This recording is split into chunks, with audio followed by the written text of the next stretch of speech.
Can we decide, is this heaven or heroin? Come back inside for now. So you tell me you're sorry, and you tell me you love me, but it's hard to believe when you're screaming at me, and you say that we're alright. We've got to be timely. Tell me your story.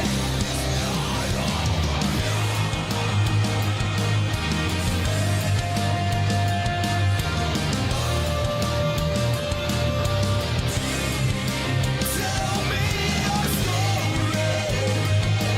Our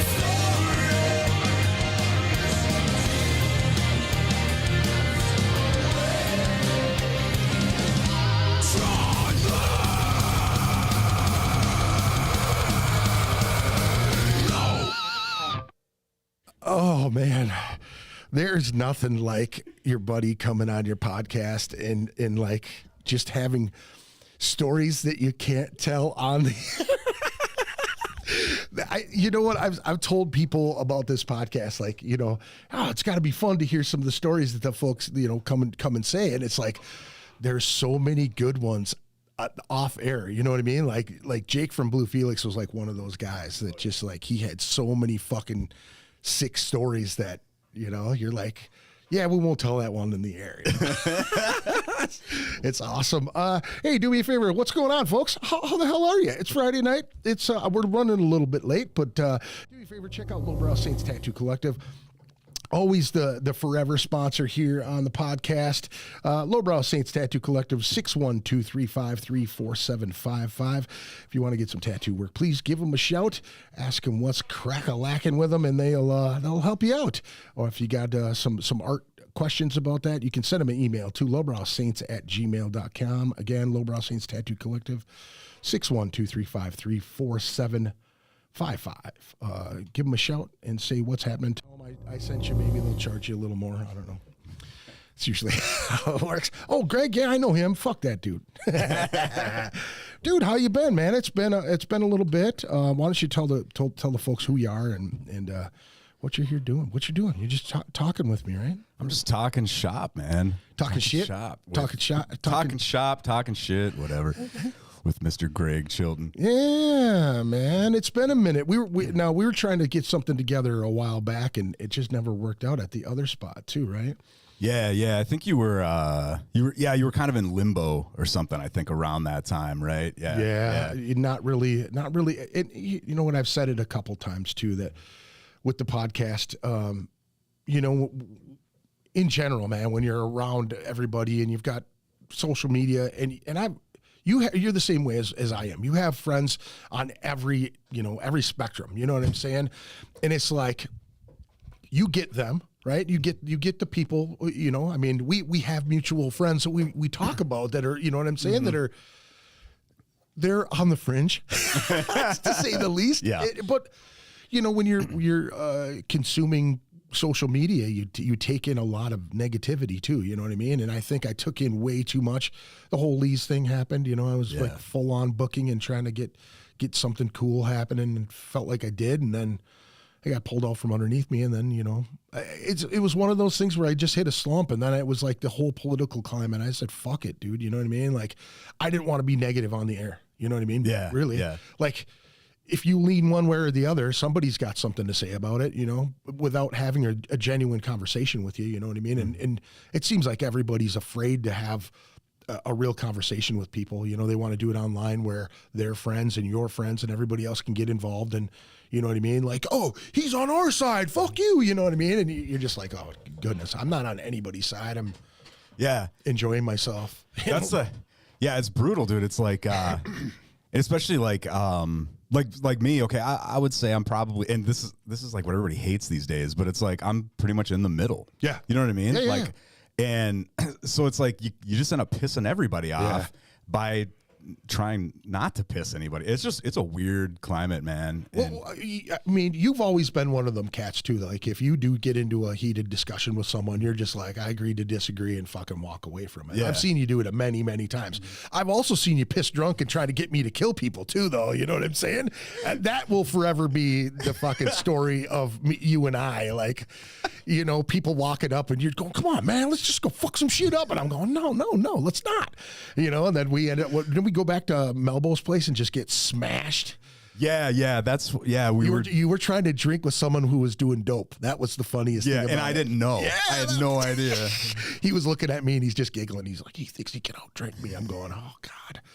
I hoped somebody didn't die that night. I fell asleep in the fucking closet and had a fucking hamper over my head. So I think I woke up. Yeah, you guys had like done the classic, tied my laces together, and then I think I went on some weird tangent about. I was like, fuck it, I like Stained. I don't care, which is weird because I don't even like Stained. Yeah. But and then somebody wrote with like pink marker or something, I love Stained all over my leg and shit like that. Yeah, that was the next day. I remember we were driving back, and that's when I got nauseous and I was gonna throw up, and I was the one driving. But I was like, I just rolled down the window and I was throwing up while I was driving. And then Ben Kunkel, our bass player for Revelence, he's like, dude, just pull over. And I'm like, nah, man, we're making good time. I can't. And I just kept going. Dude. Such stupid. That's the Night Jeremy stuff. That whole Night Jeremy. Yeah. he's a rascal, and he's since been mostly retired. He comes out once in a great while now. So tell me, man, what have you been up to? What's been going on? So you've really, like, you know, changed your whole thing, man. Yeah, kind of. Well, I guess it kind of goes all the way back to when like when DE was touring, and then that kind of like fell apart. And then I joined up with Blue Felix, you know, and then ended up leaving that, which honestly, that, like, in hindsight, like any of that negativity was like my fault, right? It was like rebounding from a girl too fast, right? Sure. Going straight from my baby DE into somebody else's band. That's what I was gonna say. Is that was your baby, man? And you really, like, put, you know, a good squad. It would seem like it just kept getting better with each person you put in there. You know what I mean? Yeah. The one drummer that came up here from, what was it, Kansas City or Ohio? Yeah, Corey. Oh, yeah. I mean, that's where I felt like you guys had just lifted it up that much more. And then you got you had Jared doing vocals for a good long while. Yeah. Well, it was Tad, then Jared, then who was before Tad? So yeah, Tad was the first one. Okay. And then it was Jared, and then some fill-in people. And then Danny Z, and then let's see. I like how you did that.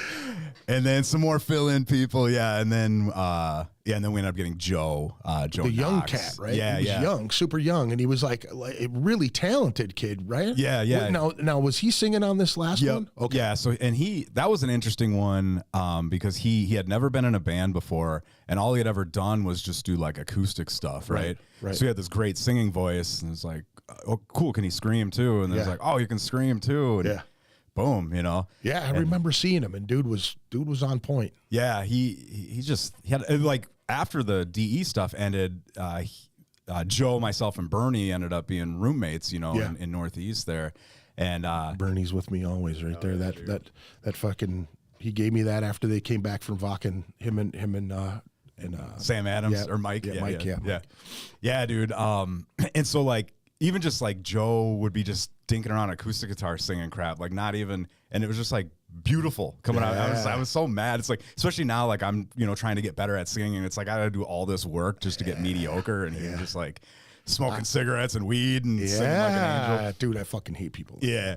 And then so that kind of came to an end, and then at that point I was like, I felt lost, man, because I'd been in bands since, like most of us, right, since high school. And all of a sudden, like, I was always Jeremy from, right? Jeremy from Revelence, Jeremy from DE, whatever. And all of a sudden, I found myself, I was just Jeremy, you know? Yeah. And that, like, fucking, that hit way harder than I thought it would, because I was like, I kind of don't know who the fuck is Jeremy. I don't know who he is, you know? And so then I ended up. I always say, and maybe this is a bad analogy, but I always say it's kind of like if you're gonna quit a drug or alcohol or something, it's like you just gotta cut it, right? You gotta cut out that group of friends, cut out everything. And so I knew music was done, and I knew I wasn't cool with it, and so I sold all my gear. Damn. I stopped going to shows. Damn. I stopped because I just knew like I needed to, like I had to separate from it because I didn't know how to do music any other way than trying 100%. to achieve Yeah. something. And it was like, at this point, you know, I was 30, and it was just kind of like, I can't keep couch surfing and doing all this stuff. Yeah. So then my life just kind of went a different direction, and just figuring out who I was without music and everything. And of course, then that's when I met, you know, my ex-wife, started dating her, got married, yada, yada. But you met her through the music scene too, right? Like she was kind of in the whole thing too, right? In the bar scene and the music scene, right? It was a weird thing that we we didn't know that we had actually really like met before, right? But yeah, because she was you know, her and her ex Floyd, they had that Roberts bar or whatever. And yeah, but she never paid attention to anybody there. You know what I mean? Yeah, She was just one of those chicks that was there. She just that wasn't her bartended scene. and did- It wasn't her scene. Yeah, and so then we were kind of talking, you know, obviously once we were dating and kind of figured it out, it was like, she's like, oh yeah, I remember, you know, whatever. And then it clicked with me that I remember Rain and I were there one night. Oh, you did some foul shit, didn't you? Of course, this was during, you know, the Rain drinking days and then the Night Jeremy days or whatever. And so Des was working as bartender. I didn't know, you know, again, didn't know who she was. Yeah. And she was wearing like this like leopard print dress. And so she kind of looked like a cougar, right? Like, and so I'm like, I go to Ray, I'm like, man, I'm gonna fuck that cougar tonight, dude. That bartender, I'm gonna fuck, you know, just being a fucking pile of shit, right? Yeah. And he's like, dude, don't, because her husband is the fucking guy that books us or whatever. Don't do that. Yeah. I was like, one day I'm gonna fuck her, you know. And then like, So that was kind of an odd thing, but yeah. So anyways, and then that was kind of my life, right? And started building a career and just I guess kind of the normie life a little bit. And I even distinctly remember. Now, how did you feel like you were going into that? Did it? I mean, did you take to it right away, or were you kind of uneasy the whole time? At first, I would say maybe like that first year transition of like not being in a band anymore, selling all my gear, all that kind of stuff. That was definitely a lost time for sure. Oddly enough, like there was way more Night Jeremy during that time. Really? And then maybe some other substances too involved, you know. Yeah. And you were going for a bad breakup. it kind of, yeah, it was. It was just like this weird thing, you know. And then I just kind of started to find my footing in my way, right? And then figured it out. And then, but it's funny that you asked that, because I one of my distinct memories from that time is after we had built our house. I remember I got home from work and I'm out there mowing the lawn, right? So just mowing my lawn at the house that we just built, and I just paused for a moment and I was like, this is fucking awesome. Like I never thought that I would like this normal life. Yeah. And I'm like, I love this. I can't believe I'm mowing my own lawn, whatever, you know. Yeah. And then, well, you know, life works out the way it does, and it's like, it does, man. Well, then you know, very shortly after that, you end up divorced, right? And then, so then that really was like, that was kind of the catalyst to, I guess, almost like next level figure some shit out, you know? Yeah. During that time, from the music stuff ending and whatever, I was kind of doing it on my own. After the divorce, I was like, I'm gonna have to get into therapy, because this was, you know, you might remember, I mean, that was a kind of a crazy time. You know, my dog died. I just started a new career, lost my house, the divorce. I mean, it was a lot happening all within like a matter of weeks. Yeah. And I was like, you know, to put it bluntly, I was like, if I don't talk to somebody and get some like something professional help, I'm, you know, that, you know, there were times, you know, in the mouth and just like, and you know, thankfully you see somebody, you know, one time God, I hope my mom's not listening right now. I saw my mom's face, you know, I was like, I can't do this to my mom, you know, whatever. So I started getting into therapy and stuff. And then that's really where, you know, maybe some of the changes that people have noticed in the last handful of years really came from that. Like, you know, just, I guess. I mean, dude, with the music, man, you had such a, like, you know, bombastic, you know, like persona, you know what I mean? You were always having fun.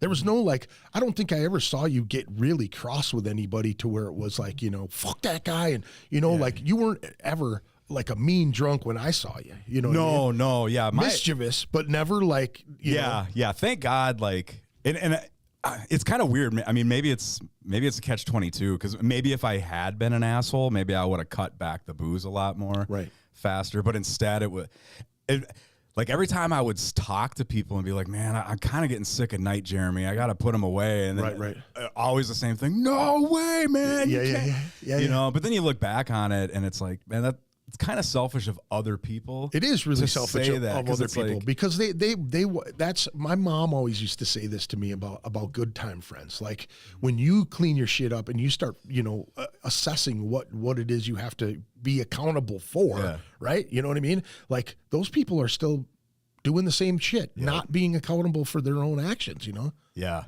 Did it work? It's not working. Why is it not working? What the fuck? Try that again. I don't know. All right, let me. Juice says, "Hey boys." Let me see here. Matt Taylor says, "Hey guys, what's happening?" Peter Steele says, "You jinx yourself, Jeremy." Let me see here. JP Armstrong says, "Tell Jeremy to hurry up and get his clothes back on. It's time to start the show already." What's up? Thank you everybody for joining us and all of that happy stuff. We appreciate you. Tuning in and saying what's up. I'm like trying to. There we go. I think it'll work this time. I have this chat thing that will talk while we're talking. Like as soon as it'll say, "Hey, someone says this." I turned it off the last podcast because I really wanted to be focused, but I figured you'd be the guy to go, "What did that motherfucker say?" You know? So we'll see if it works out. Either that or I'll just keep going back. Thank you again for everybody joining us and hope you're going to stick around. It's going to be a good podcast. Hell yeah. We're going to get deep in the butt. So, you know, with all of that stuff going and you trying to figure things out, I would figure you would have a whole lot of ammunition to like start writing music. And like, when did it come back to you? Like, when did you realize maybe I need this? Yeah. I mean, the first couple nuggets were obviously when Bernie passed away, right? Yeah. And then DE did that acoustic reunion, and then we started doing a little bit of reunion stuff just in general, right? So in that regard, but we weren't writing, right? It was just like, let's just play. So that was kind of like, oh my God, like I miss this so much, and it was an opportunity for me to see like, hey, I can do this without turning it into my whole life again. Right? I don't have to destroy my entire life to go do this path, you know? But then, yeah, I would say probably maybe 3 years ago is maybe when I started to really get into like, it's time to maybe get into the basement here and start digging and stuff. And then, then that's when I started working on some of my solo stuff. And I've got the one EP that I got out. I've got other stuff that I had started writing, but then, you know, then I ended up joining Gravezig and then now Black Flood. So I kind of, with Black Flood coming into play, I've kind of paused my solo stuff for a little bit because I got a whole set of music to learn. Right. But yeah, the stuff that I've been working on, like just my solo stuff, is definitely, the lyrics are pretty dark, you know, like, but good. It's like, it's just getting purging out. yourself. Yeah. There's just a lot of, you know, like Rocky says in Rocky Balboa, right? There's a lot of stuff in the basement, you know, and so for that, I'm excited, you know, I'm excited to do the Black Flood stuff for sure and all that, but I'm also excited to kind of get that set tightened up so I can get back to kind of writing my solo thing too. But yeah, dude, now it's like, it kind of worked out, right? Because like, I can do the music thing now. I can enjoy it, have fun with it. I can do my solo outlet where I can just get all the garbage out, and then you know, and maybe somebody else, it might touch them or do something for them too. Hopefully, you know, and I'm sure. But yeah, dude, I was feeling that the song you sent me, and you know, I looked it all up and I was kind of listening to a few things. You know, it has a very that particular song has a very like Type O feel to it to me. That nice and slow and kind of like. Yeah, there's some feeling in that shit. And that one, you know, unfortunately, that's not like I didn't write it, right? Okay. That's got Chris Isaac, Wicked Game. Okay. But I just redid it, right? It feels like that though. Yeah, it has yeah. that vibe to it. Yeah, I took his version and it was like, first off, you're not going to do his version better than he did, right? For sure. But then but also I'm feeling dark, right? Yeah. I'm feeling depressed Yeah. or whatever, and so I just kind of sat at the piano and played it. And at first, the first version I did of it, there was a bunch of extra stuff in there, and I was like, oh, this really feels like it's taken away from everything. So then I scaled it back and just was like, just piano. So you just picked through it, just dulled it down a little bit. Yeah, just kind of the piano, and then just Not dulled it, but and then that little bit of just some of the ambient stuff, and that seemed to make it pop better. You know? And then, of course, trying to, I've been a screamer for so long, and then in DE, I started doing like harmony vocals, but there's a difference between that and then lead vocals. Oh, yeah. And so, I'm not going to say that I'm like super proud of my vocal performance on my first good, EP, dude. but thank you, It's man. not bad. It's not, bad. It doesn't. You don't go. You know what I mean? I don't cringe a ton, I cringe at certain parts, but it's you. Yeah. You're listening to yourself. Yeah, You know what I yeah. mean? You actually sound different, because you're hearing your voice through your ears, Yeah. So when it's out and projecting towards you, it's totally different than Yeah. what you're actually hearing. You know what I mean? Took me lots of years to figure that out. Yeah, I still suck. Well, Not you, no. No. Here's the thing, though. I want to kind of move back because there's something that kind of puzzles me, and I know that you said it in a different way, but all those years with DE and your earlier stuff, do you feel like you wasted time? I mean, do you feel like it was was it something that you like really stifled your life on? Do you feel like was it a learning experience? Was it something that needed to happen? When you're out on the road, I just think that when I hear people look back at after they kind of move beyond touring and really putting their fucking whole life into it, because it's a lot of people do look back at it like that. I mean, how do you really feel that way, or do you? No, I actually look back at it. I'm like, and not to sound all like cheesy, but like I'm extremely grateful that I have that. I have those memories, that's kind of how I am with everything in life now, now that I've like figured some things out, but no, it's like, I mean, honestly, becoming a musician first helped a lot, like just becoming a musician as a kid, playing piano. So my grandma and my grandmother was a professional pianist, and then my grandfather was a orchestra conductor and stuff, right? So a lot of music. Everybody in our family plays multiple instruments and stuff. So piano was the first thing I learned, and that even right away was kind of like, oh, like I can kind of have something different, than everybody else. And I was a little kid. But then what really took it over the edge was when I started playing guitar and started a band, right? And that was in high school. And I kind of felt like I didn't really know where I belonged. It's like I played football, and so like a lot of people thought I was a jock, except for the other jocks, which was funny. You know what I mean? Me too. And the jocks thought I was a burnout, and whatever. Yeah. And but anyways, once I started playing music and doing that, and then becoming, Kyle and I becoming friends, Kyle Skolquist, we became friends in high school, like switch flipped. All of a sudden it was like, I don't care what other fucking people think about me. I don't care. I'm just going to do me, be my thing. Right. So if that hadn't happened, I'd hate to see where my life would be. And I'm not even interested in seeing where my life would be without that, Without music, without that path. And then just everything after that. I mean, just all the friendships, dude, how long have we've known each other for fucking forever, At least 20. I was thinking about that today, how when Revelence, back when Revelence was coming up, you remember from back then, like you used to have to, you had to like earn your spot places, right? You had to do your weeknights and do all that. And we had done all that and started to kind of get our way into like with the big dogs, with like, with like Necromus and shit like that. Right. And like, I remember you, giving us a gig opening for Necromus at the Rock when we were like just coming in and shit like that, and it was just like those moments. And like, it's like we were such big fans of you and Necromus, and like Kyle and I were just like, I can't fucking believe But I mean, just all the friendships, the relationships, even the bad times, everything you learn from that, just being on tour and like even like the shitty van tours and stuff, and just being like, See, but you know, when I always love it because when someone says they admired what we were doing at that time, but it was like we were already advanced with Necromus. We were like years past that. None of them guys were going to get in a van and go on tour, and I stayed with guys like that because of the musicianship and the friendships and the brotherhood and all of that shit. But I wanted to be where you guys were. You know what I mean? I always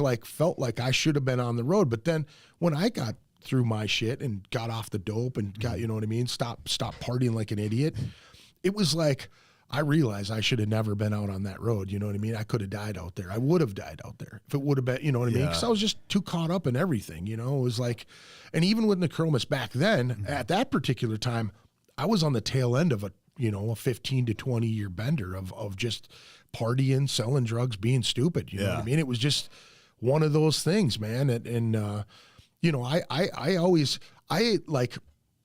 I like to watch the growth of what you guys would do. You know what I mean? Like when you and Kyle split, I was like, oh my God, which direction are they going to go? Yeah. I mean, I knew that you guys weren't going to stop. When you started DE, was like, all right, man, this is what this cat's doing. And then you see what Kyle was doing. It was like, holy fuck, they're going in the same direction, but in different, you know what I mean? Different areas. And it was great to see you guys, and you were still friends, and you helped each other out, get through shit.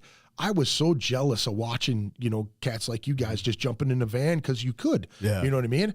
But I just hearing you talk and look back at it, there probably were a lot of times where you did sabotage yourself just so you could stay out and do what you have to do to, play them shows. And I mean it was the tour. I mean the touring was, I wouldn't trade those experiences for the world either, and I know I can speak about this because Rain's already talked about it, but like how you said, if you had gone out on the road at that time, you may not have made it home, right? Yeah. And that's essentially what Rain figured out on the road, right? Like we all kind of figured out some stuff. Oddly enough, and I didn't do this on purpose, but like when we went to go out on tour, Rain and I were the Doom 2, right? I mean, we were just like this wrecking crew. And I thought like, oh, we're going to be insane on the road. For whatever reason, I didn't have a whole lot of interest in drinking a lot on the road. I mean, for one, you don't have money, but also like just waking up in the van, hungover, just whatever. So it wasn't a conscious decision, but I just wasn't drinking very much. Yeah. Rain, on the other hand, and again, I wouldn't share this if he hadn't already talked about it, but like, he really was, a lot, right? And, and so he ended up. He was doing this one. Yeah, a lot of which that I was cool with. He was getting real good at that. Like he could finish me off in like 5 seconds, dude. It was beautiful, just guzzling it. I love it. And what ended up happening is we were in Ohio, and we had a night off. And Rain wanted to go out partying really bad, and like nobody else wanted to. So he ended up venturing off by himself. Ooh. He ended up at this party in Cleveland, and it was like gangbanger party, and then Rain, like the one lone tattooed, long-haired white guy, right? Yeah. And I don't remember exactly what happened. I know a knife was involved, and there was like all this stuff, and so he like barely got out of there. Called Bernie. Bernie came and picked him up and everything, and then that was the next morning. Rain was like, we're at the, sitting in the room, and Rain's like, guys, he's like, when we go back through Minneapolis, I can't continue the tour. I gotta, he's like, I gotta get sober. I'm gonna, and that's a tough one because like the selfish part of you is like, stay with me. Stay, you can't, dude. It's like, fuck, dude, we worked so hard to get here. Yeah. And that we were on tour with Silent Civilian at the time. We had a slew of sold out because of Silent Civilian, not because of us. But we had a slew of sold out shows going all the way out to the West Coast with them, to the whiskey and everything. Yeah. And, I mean, it was all this stuff. And so yeah, and that is ultimately then what, where DE died, essentially, because we came back to Minnesota. Played that one last show then at that time at Roberts with Silent Civilian because it was part of that tour. Yeah. And then Rain went to, start working on getting sober. And then we were going to move Tim over to guitar because especially now with Climactic being out, I think most people know Tim's a fucking awesome guitar player too. Yep. Moved him over to guitar. We were auditioning bass players, but it was just, if you take me, Tim, and Rain out of the picture, it's just not DE anymore, and I was really feeling that. Yeah. And And so then that's where it just sorry, I got off on a tangent here, but that's where that's where it ended up. You know, that's when Blue Felix kind of hit me up, and then that's, you know. So how long were you with Blue Felix? I don't even remember that little stint. It wasn't super long. Maybe I want to say maybe 6 months, maybe total, but like touring was probably only maybe a month or so. Yeah.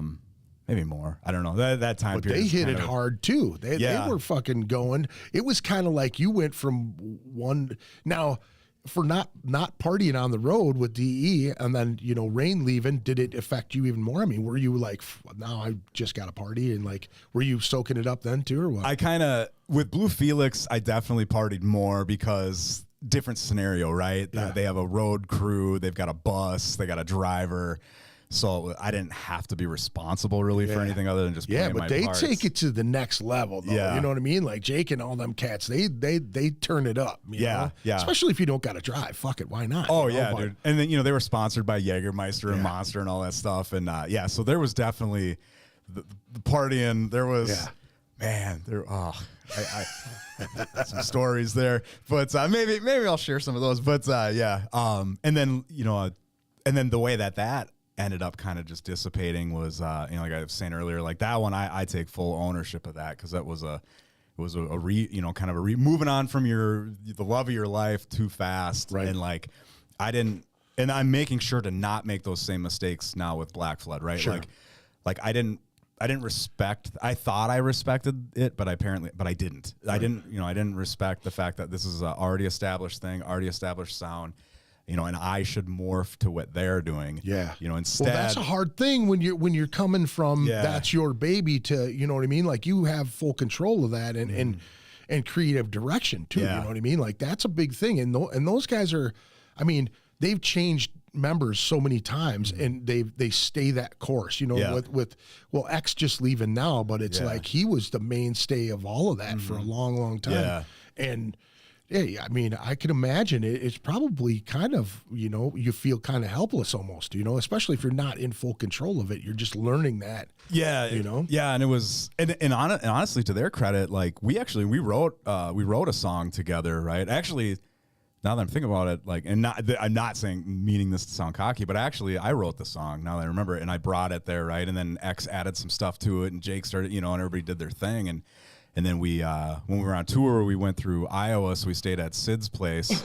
Yeah. And then so we went to his studio to show him some of the new material, and he was like super jazzed on it. So looking back, it's like it was kind of stupid, because it was like they were letting me bring my stank in it, right? Yeah. But then in the meantime, I'm just like, you know, it's like, and like, so, and I've talked to Jake about this, you know, since then or whatever, where it's just like, hey man, like, I'm sorry, dude. Like, you know, and he's like, dude, you were fine, you know, but I feel like I wasn't, you know. Well, yeah, man. I mean, like you said, dude, you were going through some pain in that point, you know what I mean? Like, that's a big fucking deal when you know, I mean, Revelence was your and Kyle's thing, man, and you guys did really well with that. Like, you guys drew really well. People love to watch that show because you both were so much fun to watch. You know what I mean? Together, it's like you played off of each other so well, and knowing each other and knowing how you both, you know, jammed. You know what I'm saying? Like, you could feel it as just a person watching it.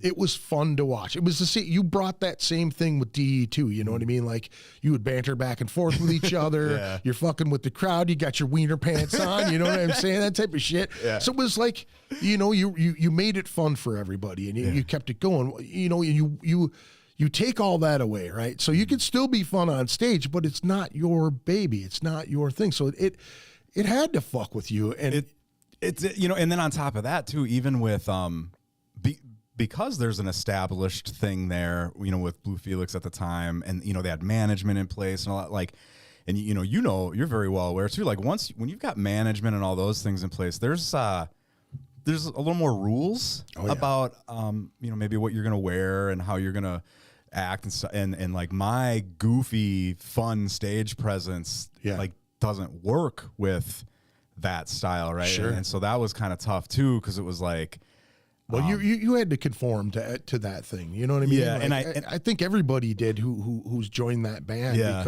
because they're established, because they have their persona, because they have their stage deal, you know what I mean? Like, their gear is like, it's like morph punk rock apocalypse. Yeah, You know what I mean? yep. It's like, you know, Jake is good at that. Oh, dude. He's Yeah. created that whole thing. You know what I mean? And I'm sure everybody who's come and gone from that band has added a little bit to his sauce too. You know what I mean? So, yeah, that's got to be a little tough, man. Yeah, it was. I remember the first or second. It was one of the festival. It was the first festival that we played on that tour. So it was maybe like the third show of me like being in the band, right? Yeah. And you think about it, it's like a month earlier I was on stage with DE, right? Like somewhere else in the country. Yeah. And so we're playing and it was a great show. Like, we all felt really good about it until the next day when we saw the comments or whatever on pictures from the show, right? Yeah. And I woke up and I go to the front lounge and like they weren't mean about it at all, but they were definitely giving me shit. They're like, you can't be like smiling and blowing kisses to girls and stuff. Like, that's not what we do, you know, in Blue Felix. I'm like, what are you talking about? And then so on the posters of this girl posted a picture of me and she's like, he was my favorite one. He had such a beautiful smile. Yeah. And they're just like, that is not. Yeah. Like, Blue Felix is not known for beautiful smile, you know, it's gutter punk. It's just this like raw, you know, and it's like, of course, hindsight 2020. Like, I look back now and I'm like, yeah, dude, like, why? Like, you should have just respected it, and you know, instead of being this like, yeah, but you come out of something, you know, that's yours, and you can do what the fuck you want, and you know, you're used to it, man. Yeah. There's you can't just fall into that, you know, into that scenario. It doesn't work like that, you know.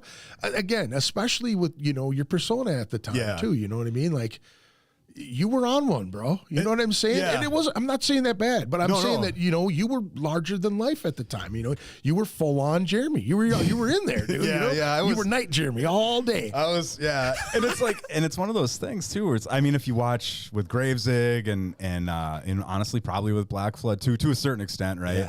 Once we play our shows, but like, I'm just, being on stage is like my favorite thing in the world. Sure. I can't help but like smile. Like, I can try to not smile, but then it's just gonna look like this or whatever, you know. I can't help but have. It's my favorite thing in the world. You know, you look out there and Why would you want? You know, and not to say anything about you know, Blue Felix. no, But to me, I would want someone to do that. You know what I mean? Because even as hard as the riffs you're playing, like that inviting thing makes that more exciting. You know, you got chicks saying that was my favorite part. You got to keep doing that. I don't give a fuck, man. Whatever. I think it was probably, if it was only that, they would have probably been totally fine, right? But it was like, it was this and it was that. I mean, I was the odd man out in a lot of ways, you know, and again, not respecting the entity that was there, and you know, and it's like, I mean, looking back on it, I'm just like, yep, that was me, dude. That was my bad. That was not you guys. You guys didn't do anything wrong. They were nice to me. They treated me well. It was all me, just in my own shit, you know. Well, you know that you fucking learn from that shit, man. You know, that's you know, that's a long road, dude. You know what I'm saying? Like, you know, you were a partying maniac, dude. You know what I mean? Like, you were a freight train, dude, going through towns, dude. You know what I mean? Yeah. Cars, whatever was in the way, deer. You know what I'm saying? All of that shit. Boop, boop, boop, boop, you know, Dude. vaginas, whatever. Yeah, there was a lot of. I may not have been drinking a lot on the road, but I was partaking in a lot. Yeah, some other Ted Nugent style. Yeah, you ended up. Well, at least they were of age. Yeah. Oh yeah. We don't want to do that. I remember we ended up at a party. I don't remember where the fuck it was, but we called it it was the orgy party. Like, I mean, we weren't in the orgy, but there was like, we were all partying in these people's living room. They invited us back, and then like one by one, like people weren't in the living room like drinking with us, right? Yeah. Where the fuck did everybody go? So I went to go look. I opened up the door, and it's just like everybody's just fucking in this room, like just straight up like you walked into a porn set. Yeah. And I was like, oh, that's fucking, you know, and I'm like, am I gonna like fucking Royal Rumble, you know, fucking play my intro music and jump into this or what, you know? Smoke like, and everything, Yeah. And I did not. I did, you know, I assessed the situation and I was like, this seems like I could end up with a gift that keeps on giving, right? But then we all ended up kind of passing out that night anyways. And I remember, and then we got woken up the next morning, like somebody came home who did not expect a band to be there. It was like, you all get the fuck out of here. You know, that's what we woke up to. Just, everybody running out, like grabbing their clothes and shit, trying to get out of there. Wow. Everybody's freaking out. Yeah, it was a fun. That was a fun one, but Whole place smelled like sex and cigarettes and shit. it was just, it was definitely like one of those like degenerate moments, you know. And the only thing that would have made it worse would have been if I had, you know, Jumped gone in the ahead mix. and jumped into that melee, you know. Yeah, right. Oh, fucking thank God I didn't do that, but yeah. Oh, Jesus, man. That sounds like quite a fucking deal there, man. We got lots of people talking on this thing, okay? Says, Juice says, hey, boys. Hi, Juice. Are you loose? Matt Taylor says. Kyle Skoquist gives a big heavy metals with the hearts. And Matt Taylor says, hey, Kyle. What up, Kyle? Everybody wants to say what's up to Kyle. Hey, what's up, Kyle? Thanks for joining us. Peter Steele says, Sonic Chromis in 93 at the Mirage on the Carcass tour. That says 94. 11/11/94. So, no, wait. April 11th, 94. So you're close. You're pretty close. I've got that ticket stub on my wall right now. So that was like one of those huge things for me as a kid too. So then there's Juice telling everybody that he loves them. Everybody says, what's up, Juice? Kyle, hey, what's up? You too, man. So they're talking amongst themselves. They're just they're just having a thing. Y'all talk amongst yourselves. It's all good. We'll just be goofy over here. It's all good. So at that particular time, you know, you're in the Blue Felix thing, and you how did that come to you just kind of decided? Oh, how it came to an end? Yeah. So we had finished with the like summer touring, and we were gonna go out with Mushroom Head for 60 dates. Yeah. But we kind of had like a little bit of a lull right in that time. So in that time, I was like, I had been couch surfing or homeless for a while at that point. And then so when we had that lull, I was like, I had a cash job that I'd gotten. And so I was like, I could get a little bit of money together. And then Bernie had an extra room at that house in Northeast. So I was like, oh, cool, I can get. So all of a sudden it's like, I'm starting to get a little bit of stability here, just a little bit, right? And then preparing for going out with Mushroom Head. And then we had a show at the Caboose, a local show. Well, obviously local show was at the Caboose. Right. And so I get there, and the bass player they had at the time, who's not the not anymore. Sure. So, whatever. I feel like I can say this, but like he was like really, really drunk before we were getting on, right? And so we're in the tour bus, we're getting ready, and he gets in my face, and he just all of a sudden he's just like, you need to change. You can't wear those clothes. You can't wear. He's like all this stuff just coming at me. Right. And I was like, what the fuck? And I kind of look over at Jake because Jake made my outfit, and Jake is Blue Felix. If he made my outfit, it works. Fuck right? you. Yeah, you don't know what you're talking about. Yeah. And and he was just the bass player, which was weird because we got along really well, but it was just whatever. Just drinking. Just booze, Yeah, right? yeah, Whatever. yeah. And who knows, maybe just, and probably, obviously my attitude probably wasn't the greatest. Right. And so he was just in my ear, and I'm like, motherfucker, dude. I'm like, I just got a job. I got a place to stay, and I'm going to have to let go of those things to go on this 2-month tour for this. This is what I'm going to deal with. That's what was in my head at the time, right? Because I kind of tunnel vision, not realizing that some of this was my own doing. And so we played the show. That was probably the one show where maybe I didn't smile. I was like probably the most aggressive I've ever been. And then the next day I called Jake, and I was like, hey man, I'm sorry, dude, but I gotta bounce. I can't, and he's like, fuck, dude. He's like, is it because of what Gid was saying in the bus? And I'm like, well, that was kind of the culmination of it. But and I kind of realizations too, Yeah, it was just, everything kind of coming together. And I just said, that was just kind of the straw that broke the camel's back sort of thing, and Jake was bummed, and I mean I was bummed too. Like I really like those guys, especially Jake and Chris for sure. Like the drummer we had at the time, Anthony, he was fucking cool. Wybot was cool. Just nice dudes, dude, good dudes. Jake, I've told this a million times. I mean, I feel like he's one of those few, like he's a true artist. You know what? And I'll be completely honest, man. I couldn't stand that dude when I first met him, and it was, and this happened with me and Chad Hanks too, in American Head Charge. Like I just didn't understand that part of the business, man. Like you got to be in it, and Jake's on 100%. When you know him and you talk to him, Jake is Jake no matter what, man. You know what I mean? He's that dude that fucking guy bleeds creativity. Yeah. He sweats it. He's on for 100%. I didn't care for the music. I didn't care for what they were doing. The first time I met him, I thought they were a bunch of dicks. I was like, dude, I want to punch these motherfuckers, you know, seriously. Yeah. And then after years and years and years, you know, and just kind of being like, all right, I'm over here, they're over there. I didn't want to have anything to do with them. Yeah. I wouldn't play with them. I didn't, you know. Yeah. But then when I wanted to, they didn't want to play with me. So it was like, okay, you know, whatever, you know. Yeah. And then when I got to meet those guys and actually talk to Chris and talk to fucking Jake, and it was a really weird scenario how I got to actually meet those guys too, like really talk to them.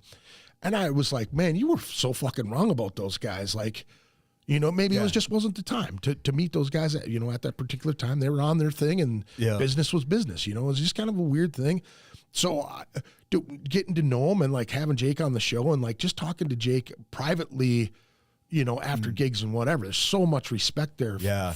You know, looking at that dude's creativity, you can't not be inspired by that dude. You know what I'm saying? Like whether he's building something, you know, creating something out of cloth, metal, you know, females. I mean, you know, whatever he's building, dude. Yeah. It's like, it's wild. Like, like when I was in the band, sometimes I would crash like on the couch there. Right. Yeah. And there was like one night where, you know, we were all jamming and then like drinking or whatever, and then kind of passed out. And I wake up the next morning, I go into the pole barn and he's he's working on this motorcycle. And I'm like, oh, what's that? Oh, I built this last night. He built a fucking motorcycle while I was sleeping. Yeah. You know, granted, it was like kind of like a rat rod. Right. But he built this fucking, I'm just like, this dude is fucking, you know, and on top of that, like one of the things I learned right away, because, you know, you hear people talk shit, right? About, you know, I know dude. people probably who didn't know me probably talked a lot of shit about me too, right? It goes around. And so, Me too. and I, and it's like, and then I'm in a band with him. I meet him, like, this guy, he like, if he wore a shirt, he'd give it to you off his back. You know what I mean? Like, He'd probably just make you one. Yeah, you know? like Scraps of whatever he had. And I had the opportunity. You know, I was around the guy 24/7. If somebody's putting on an act, it eventually is going to come Fades, out, right? Never. 24/7. That's how he's just a genuine dude. Yep. He loves people. He cares about people, and he's just art. It's just. If he can create whatever it is, that's what he's going to do. Dude, it's just I like, can't, you know what? You know, when you sit down with people in a meeting for like work shit, you know, and there's certain people that have like that mentality that just can come up with shit. You know what I mean? Like just firestorming, you know what I mean? That dude, I would love to sit down and like just brainstorm with that cat because I know I'd be like, holy shit, man, I'm stealing that. You know what I mean? But he just got it in spades, man. That dude's got charisma. He's just, you know. Yeah. I'm not gonna jangle from his balls because he got enough things going. He's got enough things going from his fucking Fendi bag. You know what I'm saying? But no, it's a Louis Vuitton bag. My bad. Dude, this dude cracks me up, man. I remember. This is kind of a cool, and by no means am I taking any credit for any of this at all, but this is just a moment that I remember. Is we were coming back from we were doing like a barbecue thing over at Wybots one night, and we were going back to Jake's place, and in his truck, you know, and at that time, like everybody kind of just knew him for Blue Felix and that style of music. And he's like, you want to hear something I've been working on? I'm like, yeah, sure. He puts it on, and it was just acoustic guitar and him singing, you know, like singing, not doing Blue Felix style singing, but singing. And I was just like, dude. Like, you need to do this, right? You know, and he's not doing it because of me, but I just remember in that moment, I was just like, that was my first inclining where it was like that. There's a lot more going on here than you know, than just kind of the, you know, the stage antic punk kind of thing. You know, it's like it was a beautiful fucking like almost like move you to tears. Yeah, you know? you really can't contain that cat, man. Honestly, you just fucking go. That dude's just 100% go. Even when he's broken, or you know what I mean. Like that dude goes till he breaks and then gets repaired and he's right back. You know, that dude's bionic for fuck's sake. How many times has he broken his leg? Right. And he fell off the fucking rafters or whatever on the. Yeah, dude. It's just another kind of going back to what you were talking about earlier. It's like, you know, do you have any regrets, like looking back at stuff? And it's like things like that. It's like, dude, I got to be in a band with Jake, dude. I got to be in a band with like a true artist for a while. Like that's fucking but Tim cool. and fucking Kyle. Yeah. And I mean, really, all those people that you jammed with, there was no real slouches in any of that. All of it. it's just, you know, fucking Gensmer, you know, you filled in for Revelence on drums for a while, you know, plus, I mean, we're already hetero life mates anyways. Well, you know, and that cat too, man, that guy, you know, and again, he probably didn't like me and I didn't really care for him, you know, when he was doing his thing, and they were fucking leaps and bounds over us, you know, they got signed, they went on tour, they did their thing, you know. That is a genuine cat too. John's a great guy, man. He's such a sweetheart of a dude, and like, you know how it is. I think it's just an ego thing, man. You know, like you know, you feel like you're, you know. Oh yeah, back in those days, dude. Yeah. Oh, it was all about. You know, like it's funny because I just posted that video or clip or whatever of Brandon from Bleeding Through talking about this very thing about like that competition that happens during that time and how it can just like kind of start to poison your soul a little bit and turn friends into enemies and all this stuff. And it's like, back then, you know, a lot of people, we have like revisionist history where like the scene back then was so united and it's like, it wasn't. You know, maybe on the surface it looked that way. It wasn't. But the shit talking behind the scenes and the competition behind the scenes, you know, there was a lot of shit. And see, this is the thing that I really admired about, what we did with Necromus, you know, it was like, if there was anything to be said about anyone, it was always in the studio when nobody else was around. We never did it outside, because right when you do it, the music stops and you go, fucking suck! You know what I mean? Yeah. Or you're just standing there with your foot in your mouth, you know, but... And I always tell people, you know, to this day, it was like, you know, watching you guys play on stage, you know, and being older cats in the scene, you know, you guys like made us step it up too. You know what I mean? Because you were coming in fresh. We were already here kind of jaded, you know, we'd already stopped playing and came back as Necromus. You know, were like, battle hardened. Well, we were definitely were. And when you see, you know, like there's some young cats that I help book a show, and the guitar player's a son of a friend, and it's like, when I watched those guys, I was like, God damn, when I was 17, I was nowhere near that good. You know what I mean? And now that I'm older, I am so proud of you cats, you know what I mean? And the people around me, because, you know, I just love to see people do well. Yeah. You know what I mean? Yep. Like the older I get, I'm just happy for people instead of like worrying about whether I got to compete against them or even think that I can, you know what I mean? Because when you're in the middle of that, you think, you know, you're fucking the hardest dude on the planet and nobody's as good as you. And you got to kind of have that ego to keep you going when you get off. I mean, you know, we all know that you can be the toughest fucking guy in the world, but then you go home and you're crying on your fucking pillow because, I mean, dude, there was many times in the middle of the sub-level thing where we played X-Fest 2 years in a row. We did a bunch of touring shit. We had a good time. Yeah.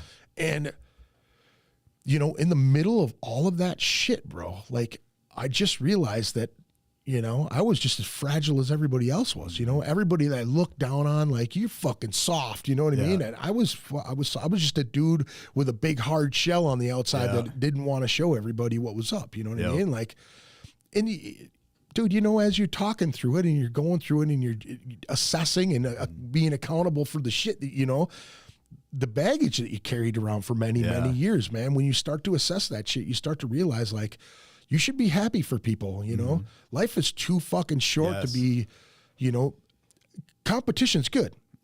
Competition's good to watch young cats kick ass on stage and go, all right, I got to bring my A game too. That healthy competition, not fuck that guy, but like, oh, the bar just got raised and we got to raise it now. You know?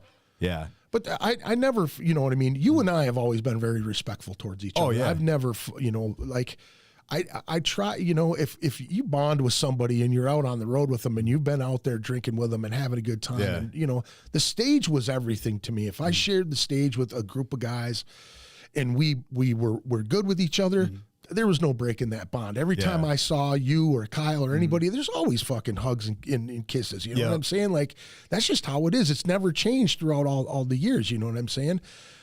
You're right, man. There's a lot of people that look back with that selective thought process and go, oh, the scene was so much.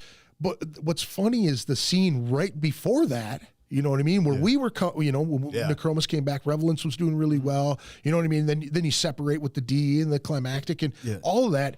That was like another wave. Yeah. You know what I mean? Like the Black Flood Diesels and the sub-level and the American Head Chart shit. Like all of that was like a whole big wave of shit. You know what I mean? People were actually getting signed on that wave. You know what I mean?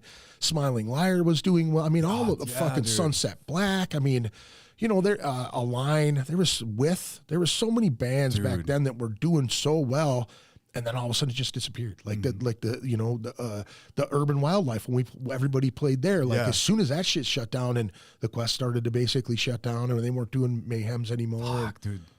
Those quests for Mayhems, man. It was chaos, dude. Dude, those like we were too new. The Revelence was way too new at this. I mean, we hadn't even. I don't even know if we'd even made our way into the weekday slots yet. I think we were still playing all ages shows at the Emporium in Elk River. Right. But I remember, going to those and just seeing you guys. That's like, it's still, even all these years later, it's weird to think like, dude, like I'm friends with Greg. I used to go to Quest for Mayhem and see him play on stage and be like, oh my God, I hope I can do that one day, and then it's just weird to be like, oh, hey, now we're boys. You know what I mean? Like, it's just it's a trip, man. And again, it's just like, that's my thing I'm so thankful for is like, you have those memories that you can, dude, nobody can take that away. Yeah. Right? You can always go back. Did now being on the road and shit too, and playing with some bands that are, that next step above where you're at, even being a touring band, like, did you feel like that awestruck, that starstruck that we had when we were younger? Did you feel that kind of dissipate away? Like, I'm just another guy in the middle of this mix. Like, I don't give a fuck, if you've got a full bus. I got a van. I'm doing the same shit you are. You can't tell me. You know what I mean? Like, I think one of the big things I learned during that time was, perception is reality is a thing, and fake it till you make it. That whole thing, like. We all knew that was kind of a part of the local scene, right? You do that to try to whatever. Getting out and touring and like being out, like I remember like the guys from All That Remains and stuff, like those kinds of bands, and like and basically finding out that like they're even at that level, that's what they're doing. Yeah, perception is reality, fake it's how you make it. Like most of those bands aren't doing as well as you think they are. You know what I mean? So that was kind of an interesting moment of like, oh, like. This just continues until you hit the level, until you hit like a whatever, well, Avenged Sevenfold level or something like that, like, so that was kind of an interesting thing. Another interesting thing, I won't name the band, but it was also weird to like a band that we were like, oh my God, like perception is reality. Behind it. See behind the curtain. And then all of a sudden it's like, they had a shittier van than we did, and there was a dog on tour with them and stuff like that. And like, piles of blow and everything. It was like, you got piles of blow, but then you got this like rust bucket van. I don't know. It was just it was weird to like start to see some of these other things. And it was like, dude, you're a Grammy winner. Yeah. Like, this is weird to me, but it's just the real world. I think I've said this on the podcast a couple times. I'm getting old, so I forget the shit that I say on this fucker. It's so funny, but 30 Seconds to Mars. Yeah. Played here a bunch, like, when they were coming up, and the guys in Sound and Fury had some time to spend with them cats, and there was allegations of dude groping a chick backstage when she just she did a cameo with those guys. He Keith introduced the dude from 30 Seconds to Mars, Jared Leto. So she was a big fan, wanted to meet him, and then he was all fucked up and like groped her and grabbed her and all this shit, and those guys wanted to fucking kill that dude, you know what I mean? So every time I hear or see that dude on TV, I'm like, fuck that guy, cult leader, fucking fuck that dude, you know what I mean? And I mean, every shitty persona band guy, that you could, like David Draymond, that dude, when I met him, I was like, you're a fucking piece of shit. First of all, you stole my friend's band's name, you know what I mean? And then just to see him treat his fans like shit. Sully Erna's another one, you know what I mean? Guys that, like, fuck you dudes, man. When I met that dude the first time, he was such a cool guy because Juice says, Sound and Fury was a really good band. They were. They were call awesome. Out, but bad circumstances. LOL. Yeah. What'd you say? Good call. Oh yeah. Oh, because of that. Yeah. That was a. And the guy you're jamming with in Black Flood Diesel was in that band. Yeah. Was Dennis. Yeah.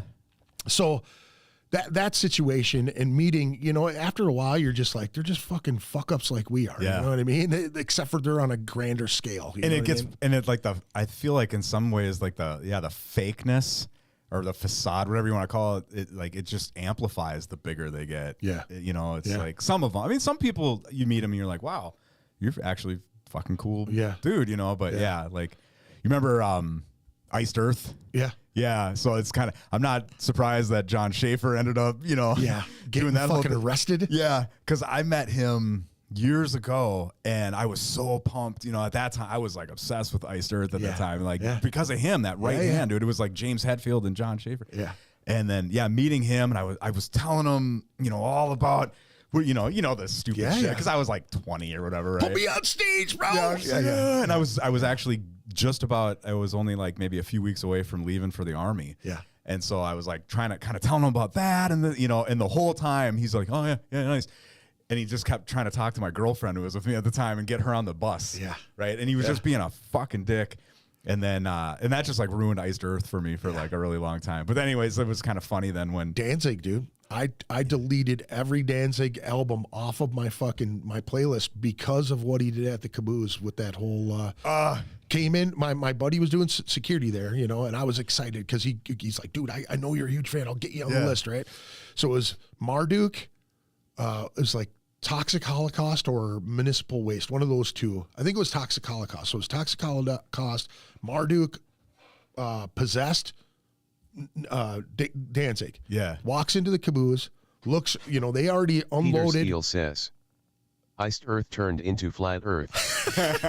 So he walks in and he looks at the club and just says, I'm not doing this, packs up and fucking, they basically refunded everybody's money, but then just, they played the show anyway. Yeah. I was so just disappointed in that dude. I was already kind of hated him because, one of the guys, the monitor guys at First Avenue, I went to go see him, and I was really into Danzig at that point. I was listening to everything, the shit that Mark Chaussee had done with him. I was like really stoked because my friend played with him and all the shit. And then I saw him like turn on the monitor guy and just fucking yell at him. Dude, I played First Avenue main stage a ton, and there has never been a problem with monitors on there. And he was fucking basically spitting on the guy. You know what I mean? I was like, fuck Danzig, dude, It's like, maybe if he didn't sing with his mic like this, his monitor would be fucking fine, Right. It's funny that you mentioned that because Gravezig, we played at Caboose like last August or something, right? And I didn't know that story, but Dan and Alex and Jay did, right? Yeah. And so we came out, and I can't remember if it was... Might have been Dan. Sorry, somebody got down and pretended they were Danzig, got down all short, and then acted like we weren't going to play the show. It was like fucking, maybe like 3 people in the crowd got the joke, but way to go, Dan! If that was Dan, that's fucking awesome. I can't remember. I feel like it might have been me, but I think it was Dan. I don't remember. That's funny, dude. So how did you get hooked up with that whole gig now? Like, with Gravezig? Yeah. What was this like a conversation, or were you like right on board from the get go? So this, and actually that's like, I always got to give a shout out to Dan Copy, because like that's what got me kind of back into music, right? One of the most badass drummers in this fucking state, hands down. Dan Copy is a bad motherfucker. It's unreal, dude. I always tell him he's the David Goggins of the music scene. For real. He's just like, because he's so intense, and everything, but he's just like a workhorse, and like drums for all these bands, or drums for his band, but then kind of fills in on tours for these other bands and like learns all this But so I wasn't doing anything really in music at that time. I had gear again though, because DE, had been kind of doing some stuff again. So I had my gear again, but I wasn't doing really anything. And he happened to hit me up on a night where I was like 4, 5, 8 beers in on the night. Yeah. And he's like, hey, brother. He's like, hey, do you like the Misfits? And sorry to the Gravezig fans out there that you're going to find this out, but I was like, no, not really. And he was like, oh, well, because I was kind of wondering if you want to play guitar for Gravezig, and I was like, oh, I'll do that. And he's like, what? And I was like, well, yeah, dude, I'd fucking love to jam with you and Alex and stuff. I didn't know Jay yet at the time, and obviously now I know him. He's a great dude, and so then through that, then I became a Misfits fan, right? But I wasn't at the time, but... So that's just kind of how that came about, and that was It was just before the pandemic hit. Yeah. Now you guys are playing like skipping around the catalog too, right? You're not just doing a specific years of Misfits, right? We do Graves and Danzig era. Yep. So Okay. Gravezig. Which it's funny, like that's how little I knew about Misfits when I joined. I didn't understand that that's why the name was even that, you know. Right. But yeah, so we do both through those eras or whatever. But so that was right before the pandemic kicked off, and so then I started learning the songs and started jamming. I was like, oh, this is gonna be cool. And then the pandemic hit, and I was like, fuck. But it'll be cool when this is done. yeah, I so hope. we didn't even announce, until I had already been in the band for like a year. Yeah. Because it was like, we're not gonna announce till we have a show, right? Right. So it's like, fuck, man, like I'm in a band again, and I can't fucking say anything. Yeah. But yeah, so that's how that came about. And then just kind of got into it, doing the thing. Like I said, now Dude, I've seen some of those fucking shows on video online. Dude, it seems like you guys get everybody just pumped, man. Dude, the Gravezig fans are they're awesome, dude. Like, and I'm not just doing lip service. Right. I mean, it's like the one North Star show that I saw, there were people flying all over the goddamn place. Dude, it's awesome, man. And they're like, it's one of my favorite things at the Gravezig shows is just looking out and like it's just smiles, like they're just having so much fucking fun. Right. That even if like, I'll be honest, behind the scenes it's pretty chaotic, right? Oh, I mean, bet. it's like we have all the stage props. We don't really. Sorry, Dan, but because this is a thorn in my side. You but better stop! Don't you dare! We don't really have like any sort of like standard to it, right? It's just kind of like and which is fine for most people, but not for me. So I'm always like kind of in this chaotic mood. So by the time we get on stage, I'm usually kind of in a foul mood. Right. And within the first couple songs, it's like I see everybody just smiling, loose. and I'm just like, yeah. man, fuck this, dude. Like, these people are having fun. You know, Why aren't you having fun? yeah. And then so like if you ever go to the first couple songs, I usually probably look like I'm like pissed off. That's why. And then all you fans change that around for me, you know, and which is so crazy to me Yeah. because you were the guy who gets everybody else into that. You know what I'm saying? yeah. Like every time I've seen you since the Revelence days, dude, you know what I mean? Yeah. You're all fucking getting everybody into it. Like, hey, we're having fun. Why are you not having fun? Pass me one of those. Look, we're having fun. Yeah, you know what I mean? And by the time everybody's whooping it up by the end, the fucking Float Right show, dude, you guys were just having a blast the entire time. I saw you guys walk around this campsite and like the harem of women that were coming and following you guys. And Rain, dude, he had like 6 girls after him that night. It was fucking ridiculous, man. that was a night where for whatever reason in the middle of the night I was running around the campsite completely naked, you know. I heard about that too. And then like I ended up going into Tim was in a tent. I don't know who he was in the tent with. And like, I just come in there wet because it's storming out. Yeah. Dude, it just downpoured. Yeah. Completely wet, completely naked. And I was just like, and I'm like, hey, where's the Doritos? And he's like, bags outside. I'm like, what the fuck? So anyway, so then I come back in and I'm just eating this like soggy bag of Doritos just completely. I remember that too, dude. Yeah. And then I think I pissed in the river and I fell into it. That was a rough night, man. That was chaos. That was chaos. It was complete chaos. Those were, yeah. Yeah, we were doing drugs in the fucking, hiding in the tent doing drugs and shit. It was like everybody would come and try to party with us and we were just all, yeah, we'll be right out, you know, that type of shit, you know. That was fucking chaos, man. That was a funny moment for Kyle and I when we first kind of got into like, you know, I would call it the real scene, right? Graduated to, you're playing weekends with the big boys, right? Yeah. And like we were so fucking innocent to that kind of stuff that it was really shocking for us to find out like, well, there's like a lot of like real drugs, like not just like weed and booze. Like it was kind of like, oh, you know, we didn't, you know, in Revelence we didn't partake in any of that kind of stuff. It was around you guys a lot. Yeah, like the people that were around were, you know, we're all partying. Yeah, you know? yeah. I was at a Revelance show and I was just talking about this the other day. Like, I was in the Revelance show, and I remember going in the bathroom, and at that time, I had drugs all the time. So it was like, and at this point, I had none. Mm-hmm. So I was like, fuck, I'm calling people. I'm drunk in the bathroom, pissed off.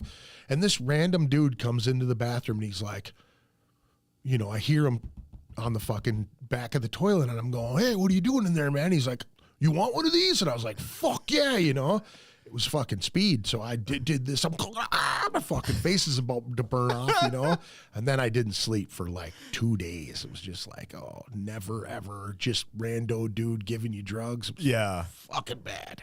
Yeah, bad news. Yeah, with Revelence, we just kind of, I shouldn't even say we, because Kyle barely drank during Revelence. It was mainly, well, me. It was me, and then Ben, really, and then with DE, then there was some, not everybody, but some of us, there was some dabbling into heavier shit, some heavier stuff around that time. You know, there's a reason why there was we did a Halloween show with 93X one time, and they had a photo booth there. I was just telling Greg Moog this story the other day, and for a while, if you went to the 93X website, they had all the pictures up from that photo booth that night, and Rain and I were in every single picture that was posted, because we had just been fucking, I mean, we were just like rocked, and like, dude, we're just fucking You want to talk to everybody. You want to be friends with everybody. We just stayed in the photo booth the whole time. That's and hilarious. One of my favorite pictures, I'll send it to you when it's on my Facebook, but it's actually Jason Hinge's wife. Why the fuck? I don't remember. Why the fuck am I blanking on her name right now? We all, God damn it, I can't remember her name. We all know her, Jen. And you made me forget that. Yeah, like, I know Jen for fucking ever. Yeah, how do I fucking forget that? But so it was, of course, Rain and I in the photo booth, because we didn't leave. Yeah, and then a couple other people, and then Jen was in there, and the photo got snapped as she fell. So all you see is her leg up in the air, and you can tell somebody's horizontal. Yeah. And then you see Rain and myself not even moving whatsoever to help. And in fact, I'm just drinking my beer. Yeah. Just looking at this body in the air, like, it's like the meme should say, not my problem. Right. Yeah. Not my pig, not my farm. Yeah. Hell yeah, dude. That's fucking funny shit right there, man. Yeah. That was, but even with DE, like, honestly, like, the dabbling we did wasn't, it was still nothing. Yeah. It was like once in a while. That's kind of good, thing, man. but You didn't get sucked into the bullshit, man. It's really easy to get involved in that. I mean, here's what's crazy too is like you're moving into Black Flood Diesel, which has this like. Greg had a persona for many years, and not just Greg. I mean, that whole band partied like rock stars. That whole scene kind of had that at that particular time. At that time, it was fucking Eric Day and fucking Benji and all of us. And I'm not talking bad about anybody, but it was that time. It was a wild time, man. Yeah. That's what's cool too about like with like Greg being sober now for a while, or California sober, like which he admits, you know. Like that's fucking, it's so cool to like see sober Greg, like he's a beast. Yeah. And when he's focused, man, and I've always had mad respect for Greg, and when he's focused, he's that much more on his game. You know what I'm saying? Yeah. I would have liked to see him back in the day if he would have, you know what I mean? Like if either one of us could have got to that point, you know what I mean? I feel like we would have achieved a lot more, because even after the sub-level stuff, like he kind of took that torch after, Head Charges Out on the Road. Black Flood was doing a lot of great stuff around here, and people love that band. They still come from all over to see those guys play. And dude, we played with those guys at Ground Zero. I think you might have even been at that show. I think we played that show together at Ground Zero with Black Flood Diesel. I think so, but he was, dude, when I turned around and I saw him really spinning, you know what I'm saying? Yeah. Like, I knew we all partied, but it was like I was coming way away from it, and being back in the music. I mean, I was there with you, man. I know how that was when you kind of sober up and you get your shit together, in 2004, man, when we released that Burn Scar album. I was on the tail end of it. I put myself into treatment. I had to do that. Yeah. It was like, I never was a huge drinker. I was not, I came from alcoholics, so it was like really hard for me to be a part of that. And, you know, I started getting to the heavier shit, and then it made me want, like, I was up and I wanted to come down, and the only way to do that was just to drink myself back down again, you know? So then it would be 1 to 2 days, 3-day party, you know, and it just really fucking took its toll on me. By that time in 04, like I said, I was on a fucking 15 to 20 year bender. I mean, I really was selling drugs and just living that shit. And, after that, you know, I mean, we released that album in 04, and I was just getting my shit together. And there, you know, I still partied every now and again, but it was nothing like what it was before that. And you know, when you start to take inventory, when you start to have, you know, radio guys that were in that shit with you, you know, I had Patrick from the radio station tell me that he had heard that I snitched on a bunch of people, and that's how I got out of my case, right? You know, and to hear it from him, I was like, holy fuck, who else is talking this shit? You know what I mean? I was like, I didn't snitch on anybody. I did my shit, and you know what I mean? Like, I was afraid that other people, you know, like, the cops never pressured me about it. They found it. They asked me what was up. I was like, I don't know what you're talking about. Fuck you, get me a lawyer. That's what I said. Yeah. So by that time, I was more worried about, hey, did they really know what I was up to? They took my phone. They took my money. You know, they took the drugs. I was worried about them tapping my phones and catching people that I was involved with, because I was involved with some pretty big fucking people at the time. And I just was like, you know what? Fuck it. I'm done with all of this shit. And if I drop the cards where they're at and nobody helps me pick them up, you know, through this thing, and I lost a lot of fucking friends, but again, the good time friends that, you know, they're selfish because they don't want you to change. They think, you know, I had a friend, and I'm really no longer friends with this person, but you know, a 30-year-old friend say to me, I'm fucking, he's like, I'm embarrassed for you. And I was like, what the fuck are you talking about? And he's like, the person that you become. And I was like, what do you mean? And he used it in a fighting text where he said, I remember that you wouldn't take any shit from anybody, and whoever fucked with your friends, it didn't matter. You would go in fucking guns blazing and then, you know, say sorry afterwards. Yeah. And I was like, dude, I'm sorry that I have people who rely on me to be out of jail. You know what I mean? Like, it was really offensive to me. And I was like, dude, you know, I'm just not that guy anymore.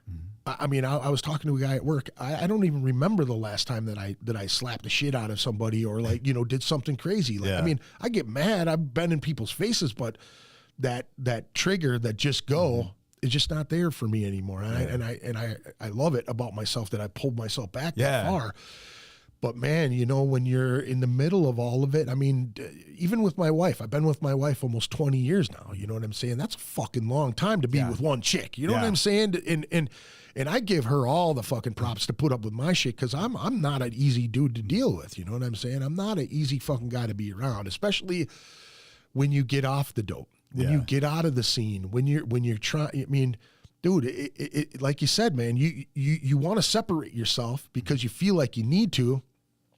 Then you yearn for it. Then it's like a loss. Then it's like you're analyzing it. And then finally you come out the other side and you're like, fuck, I still really love this. Like, I still really feel like I want to play this. I don't feel like I have anything to prove anymore to anybody, really. You know what I mean? Like, if I get in a band again, it's because I truly love what I do. You know what I mean? Like, I had Brad Grimm from Volcano Diving, and, you know, he's been an up-and-comer for a while. Yeah. And him just saying, you know, dude, you had a unique sound to what you were doing. That's all I ever wanted to hear, was I wasn't like everybody else. You know what I'm saying? Like, I wasn't just the Bort guy that was, you know, I tried to enunciate it a little bit more. And I mean, I never looked at myself as an accomplished musician. You know what I'm saying? I just was like, I'm here, I'm doing my thing, and fucking, you know, I'm just being pals with everybody again. You know what I mean? That was it. But I know outside of you, a lot of people look at you as an you know what I mean? Like, I mean, like, dude, your voice, and I'm not trying to suck your dick or anything here. I mean, I will, but like, your voice is just, you always had like there's like a crisp, I don't know if that's the right word. I don't know. It's just like, it was so powerful, but so clear. You know what I mean? It didn't have that like gargle thing that sometimes happens, you know, and then obviously your stage presence too. I mean, I remember. I think I owe that to Brad Miller and Jason Nodebart and you know the guys from the Grand Demise and you know what I mean and Tony Olson and Aaron Davis and all those guys when I was younger because we listened to a lot of thrash and I hated death metal vocals, you know, and that was the only thing that I ever wanted to do was like be able to enunciate what I was saying, you know. That's I had a really great like review from a guy in Wisconsin of like one of my last shows that I played with Outside the Murder, and it was like he was like I like death metal, but I don't Juice like says, a lot of death metal. All you guys. All you guys. It was like you know he just said that you know the music was.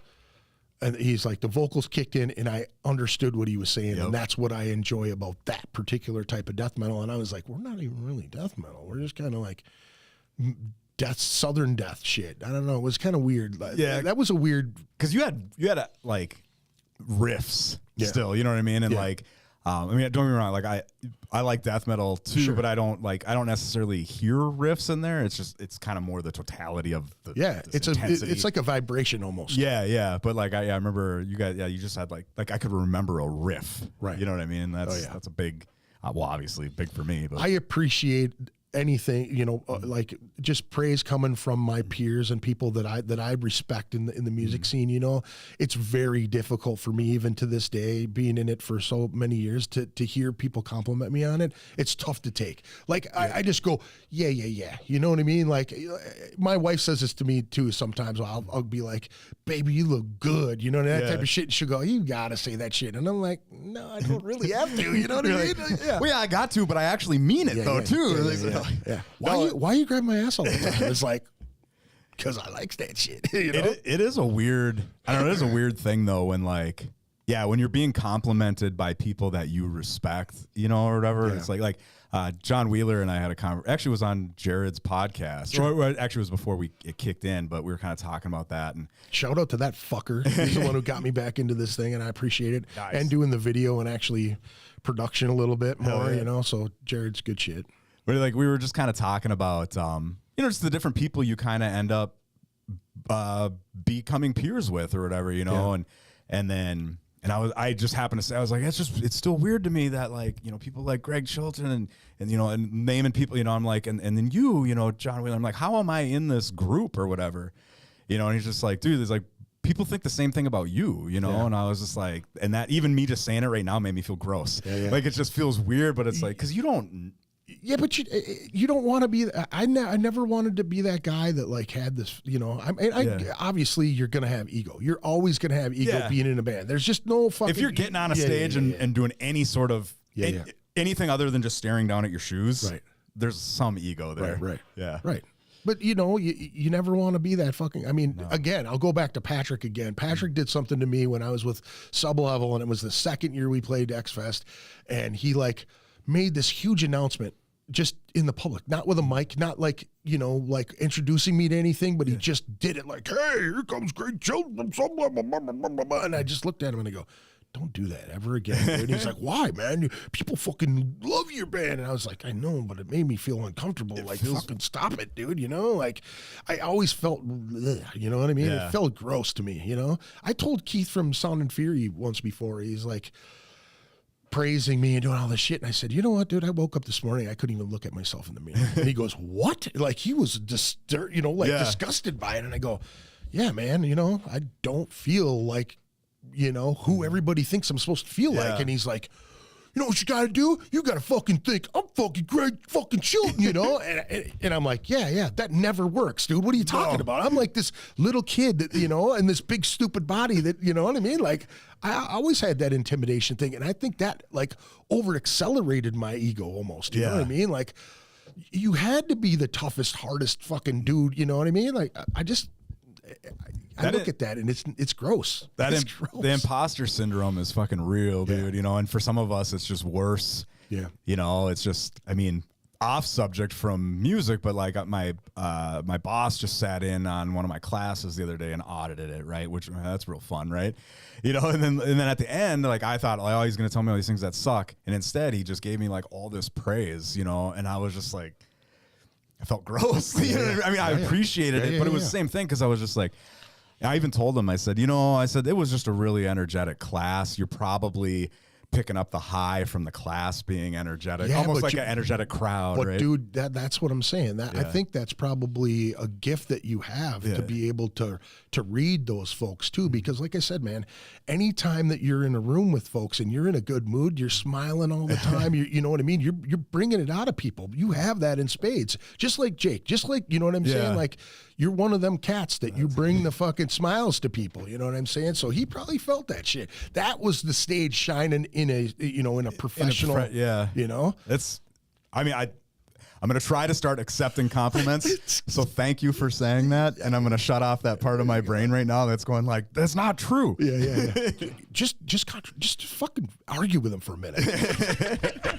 Yeah, dude. So tell me, how did the Black Flood Diesel come to be? Because that's kind of like I was like, wow, I didn't think that would be a thing. You know what I mean? Like, yeah, that was that was a real random thing too, where like over the years, kind of. Well, Greg and I had talked about wanting to do something together at some point, right? But you know how that goes. Like, you're both in a manic moment. You're like, oh, we should do this, and then you don't talk about it again for like a month, right? But he is one of those guys like you are, that you built D from the ground up, right? Yeah. So you have an eye for talent. You have an eye for what's going to add to your mix, right? Yep.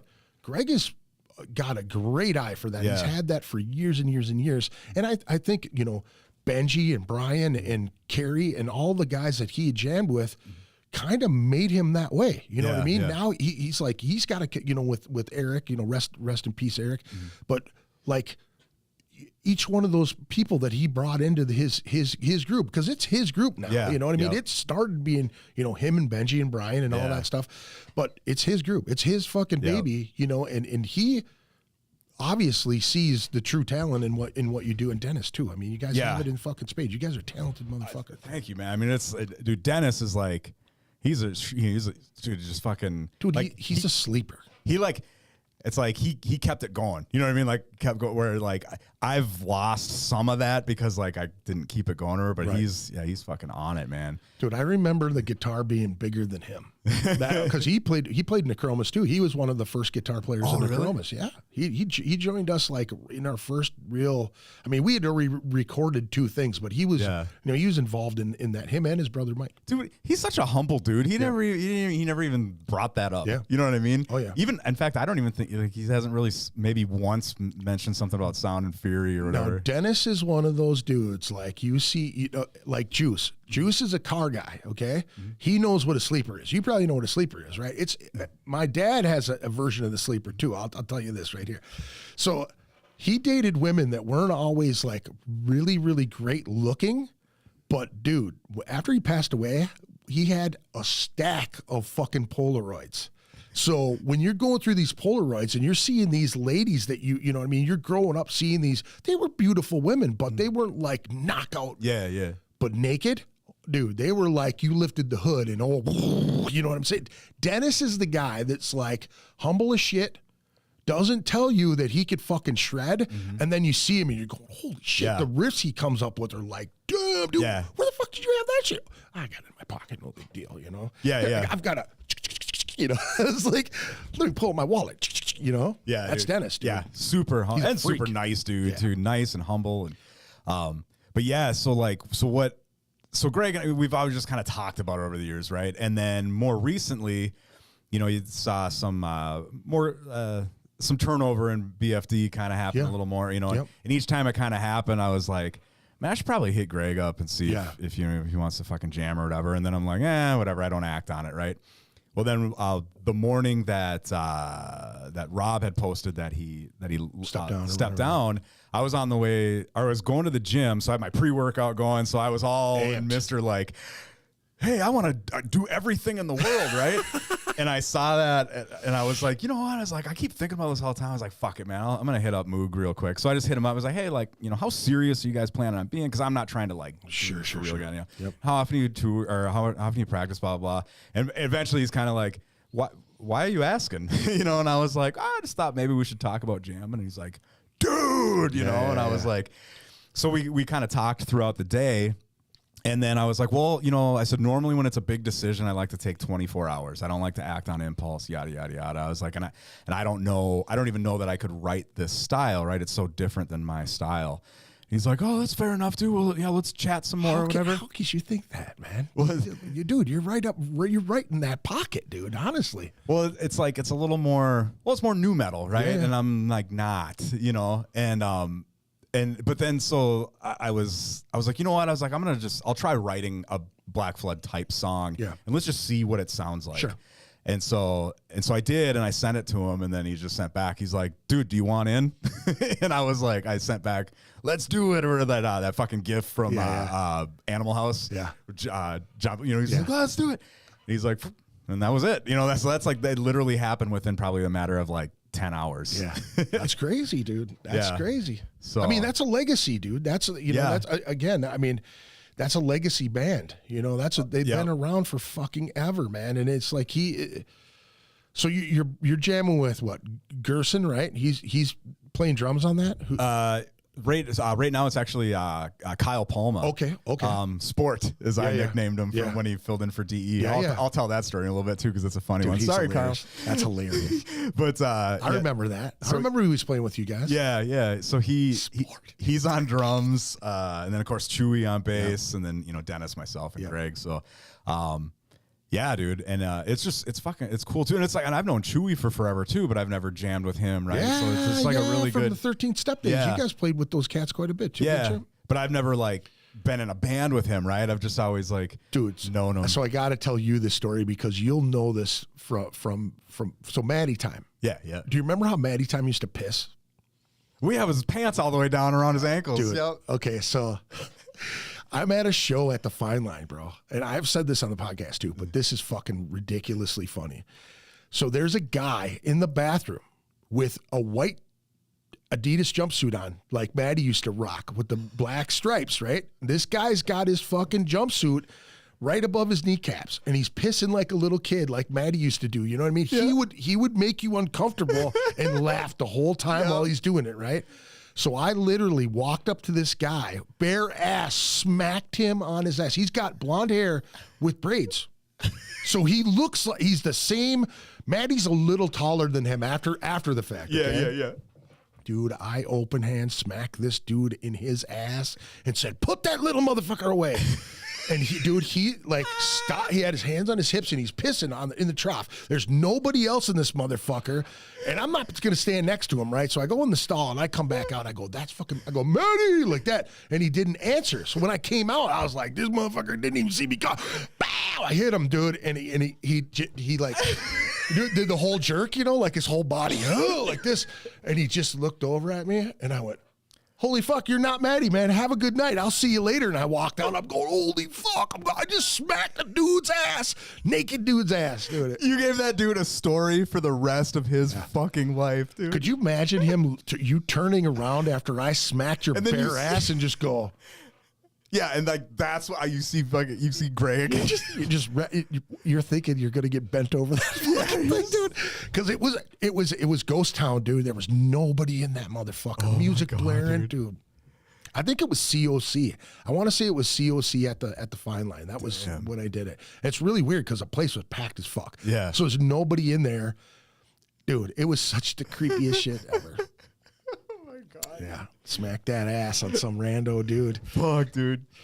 So now you're how many songs are you learning for the Black Flood stuff to just kind of get going? Right now, 8. Now are you guys have shows booked? Yeah, we're doing our the one that's on the books right now. The first show, like kind of with the new lineup, is June 10th in Wisconsin. Fuck, it's like that festival. It's got kind of a lot of like the older. Is it Zimmergy? It's like Monster something. Fuck, I should have fucking remembered it. Is it online? Yeah. Okay. Why don't you? I don't want to be like rude and hop on my phone. No, go ahead. Whatever you got to do, because I might not be able to find it either. Let me try to pull this up. It'll be on the Black Flood page. It should be on there. Yeah. Let's see. There we go. Blackfoot Diesel. It is Monster Hall Music Fest. I'm sorry I didn't have that up, folks. Normally I try to have the the upcoming shows up. So go ahead. What's that one all about? So it's got like Non-Point, Boboflex, Flaw, Tantric. You know, so it's kind of like a lot of those bands sort of from like that era. And the fucking and the band that like everybody likes to shit on, dude, Trapped, dude. Yep. When I saw that, I was like, but we're not playing the same night as them. We're headlining the second stage on Saturday night. That's funny, dude. But Nuisance is playing it too. Yeah, so that'll be cool, dude. Outdoor show that'll be kind of like our debut, and then and then we'll work on getting like a local debut kind of going on. Well, I feel weird saying debut, but I mean debut with Dennis and I. Sure, essentially. Sure. Yeah. So I mean, are you guys planning on writing a whole nother album, or is this like is he just doing a live thing now? Or no, yeah, we're working. We're kind of in the early stages of pre-production with Wally from Skywine and stuff. So yeah, we are, and it's cool too because like Greg, dude. Is like he wants us, even though he has a proven formula where like he'll write a hook, he'll write this, and then you kind of just fix whatever. it in. Yeah. Yep. Like he wants Dennis and I to like, at least these first batches of songs, like, hey, let's bring all this flavor in and put it in the blender and see kind of what comes out. Yep. So I think that's cool to sort of like give us that opportunity to be like, hey, let's see if we can organically still sound like Black Flood, and if it doesn't, well then we'll just go to the formula, we'll just follow the formula, and that's totally fine. But but you may be at fucking the ones that give it a shot in the ass and change it, you know what I mean? Because like I know just from Dennis, with the Sound and Fury stuff, you know what I mean, like that was in the vein of what they were doing at that time too, you know what I mean? So he's gonna have a fun time tapping back into that too, Yeah, it's gonna be, like for me, like Greg and I were talking about it. Like my main thing is like he said, I'll have to like dumb my riffs down a little bit, quote unquote, and then basically I have to start writing in a minor key. I usually write in a major key, But yeah, if I do those couple things, and just kind of see how it goes, and I'm stoked. Now, which is which? And I always forget that minor is the minor the happier one, or is the major the happier? Major's the happier one. So yeah, minor, and by default, because we're already in drop B, right? So you're already down, a step and a half. So that already kind of by default gives it that darker sound. Yep. But then as long as I just stick in the minor key, and that'll be a challenge for me because that's just I naturally. Like the first song you played tonight. Yeah, but if you dip in and out of that, it's going to be that much better. You know what I mean? And I think Greg will see that too. You know what I mean? Because if you're writing the stuff and you're not feeling it, you know what I mean? If you have to stay in a certain, if you don't have liberty between the two, it's going to be a tough. You know what I mean? Not to poo on it, but no. I mean, I think it'll be I think it'll be cool, right? Yeah, it's like for sure. and like I mean, I used to. Way back in the kind of like early Revelence days, I would write more in a minor key, so it, like that's there, right? I just have to tap back into it, and then and really, Greg's another one who's kind of in that artist level to a certain extent too. Like, dude, this is fucking cool, man. He had a vocal melody pop in his head the other day, so he sent it to the band chat, just sang it in there, right? Like a cappella, just nothing. Sang it, and he was like, "Oh, and I got a harmony for it." And then so he sang that with like nothing, right? Yep. So I took both of those tracks, I played it on my phone onto a mic, right? Yeah. And put it into Logic, and then like lined it up. Motherfucker was in perfect harmony, singing in B minor, right? With nothing to sing to. Yeah. I was just like, dude, do you realize like how good you actually are? Right. I sent it back to him, and he was just like, what the fuck? Yeah.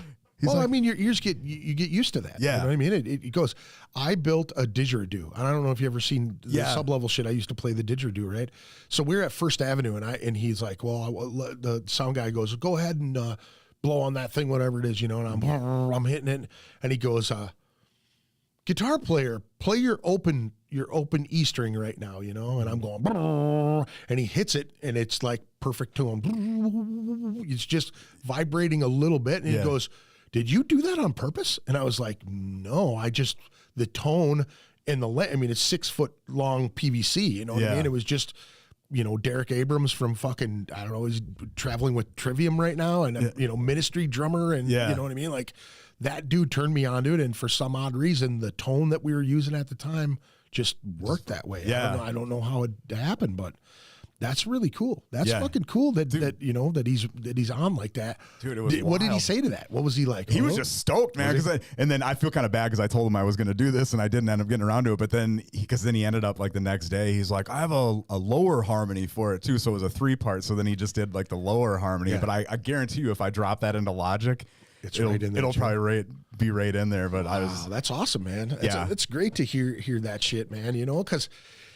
I don't, you know, if he didn't know that, he's a talented fucking dude. Dude, man. He's he- a showman for sure. yeah, dude, I'm really excited to just be working with him now. You know, obviously, of course, the rest of the guys too. I'm not trying to. It's not like second fiddle, but it's just. I mean, I've known Greg a long time. You Yeah. know, and obviously just. I mean, let's face it, man. If you're the singer, that is kind of like the focal point, right? And then when you're a singer like him, it's just like, fuck, you know, I Well, can't. yeah, he's been around a long time, man. He's a fucking, you know, he's a peer. He's a cat who's been around a long fucking Yeah, time, dude. man. You know. I mean, he's another one of those that I remember seeing. You know, Kyle and I remember seeing at Quest for Mayhem. You know, Sure. and in fact, at that time, I remember like. People weren't really doing like stage production, you know, because that was still part of that time of like, oh, you're not supposed to have like stage production, right? You're supposed to be like, Yeah. And then so that's what really drew me to Black Flood back then, because all of a sudden they came out with those big ass oil barrels. Do you remember that? I do, and I'm going to say this right now, dude. All of us were doing some level of that, and they just when they came out, and I remember that very first show with that shit when they had the barrels and the smoke and all that shit. Yeah. That was a buildup, man. That was like a whole buildup. The fucking the trench coat he wore, the goggles he wore, like all of that stuff. We were all doing that stuff in one facet or another. You know He what I just mean? kinda- Like. I worked at a lighting company, so I would take these lights and I did small cans on the floor before anybody did any of that shit. I was doing that on my own. I just had one foot switch and it would kick up.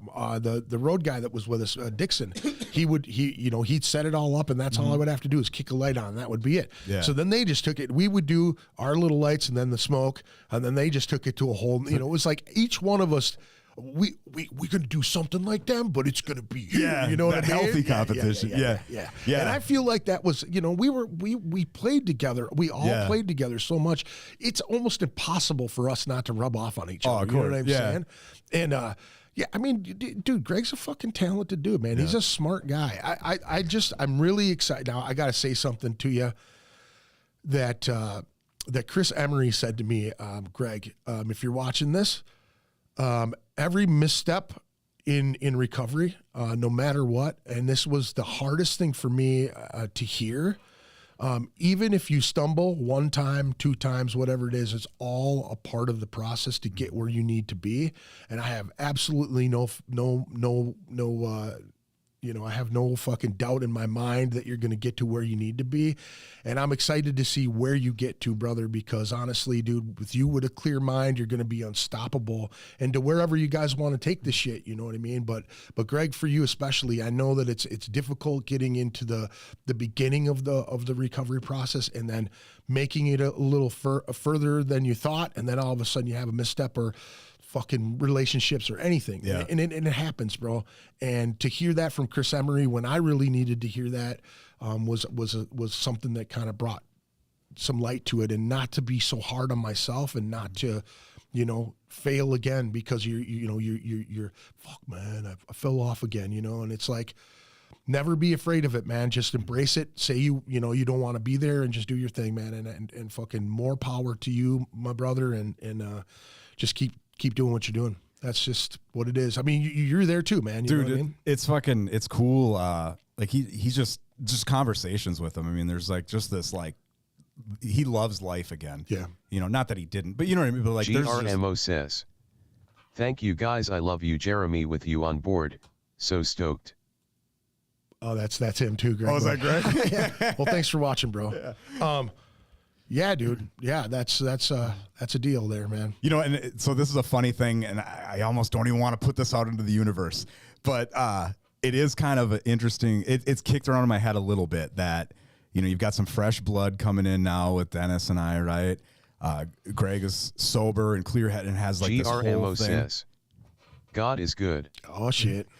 And then if you notice, there's like this new metal revival happening, like a legit new metal. So there is a small part of me that's like, okay, this is supposed to be casual and chill because I got a career and I got this. And never know. I'm like, I said that to the DE Daniel guys. Copy says, Hallelujah.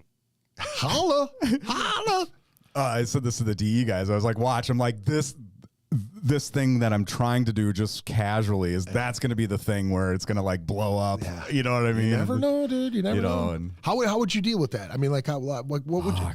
What do you think about that? I mean, you're set in your thing right now. I mean, like, would you be able to take time off and maybe do a few weekend notes or what? I mean, I could definitely with the career that I have right now, there is flexibility for stuff. Honestly, probably the biggest thing for me is my dog. Yeah. I know that sounds weird. No, but like, they're kids, man. Yeah, they're like your kids. And with Sully, he has that autoimmune disease, so it's like it's just he needs a lot, right? Yeah.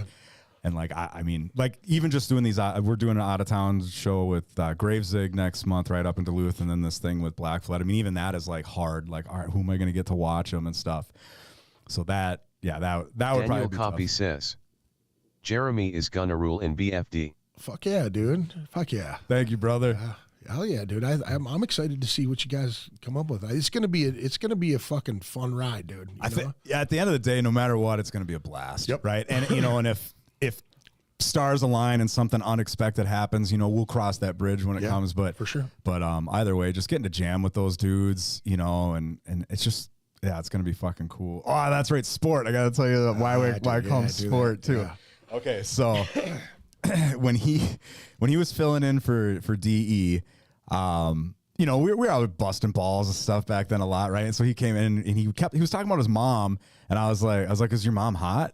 And he's like, yeah, which I thought was kind of a weird thing to say, anyways, right? But it's Kyle, right? It's sport, right? You're a fucking dirty bastard. You know that? And so he says, yeah. He says, yeah, and I was like, I'm gonna have to fuck your mom now, right? And I was like, I said, you're gonna wake up in the morning, and I'm gonna be wearing her robe, and I'm gonna look over to you, and I'll be like, morning, sport. How do you like your eggs? Yeah. And he was like, that was like the most haunting, tormenting thing to him. So that sport became his nickname after that. Wow, dude. I never fucked his mom, though. Would you have? No.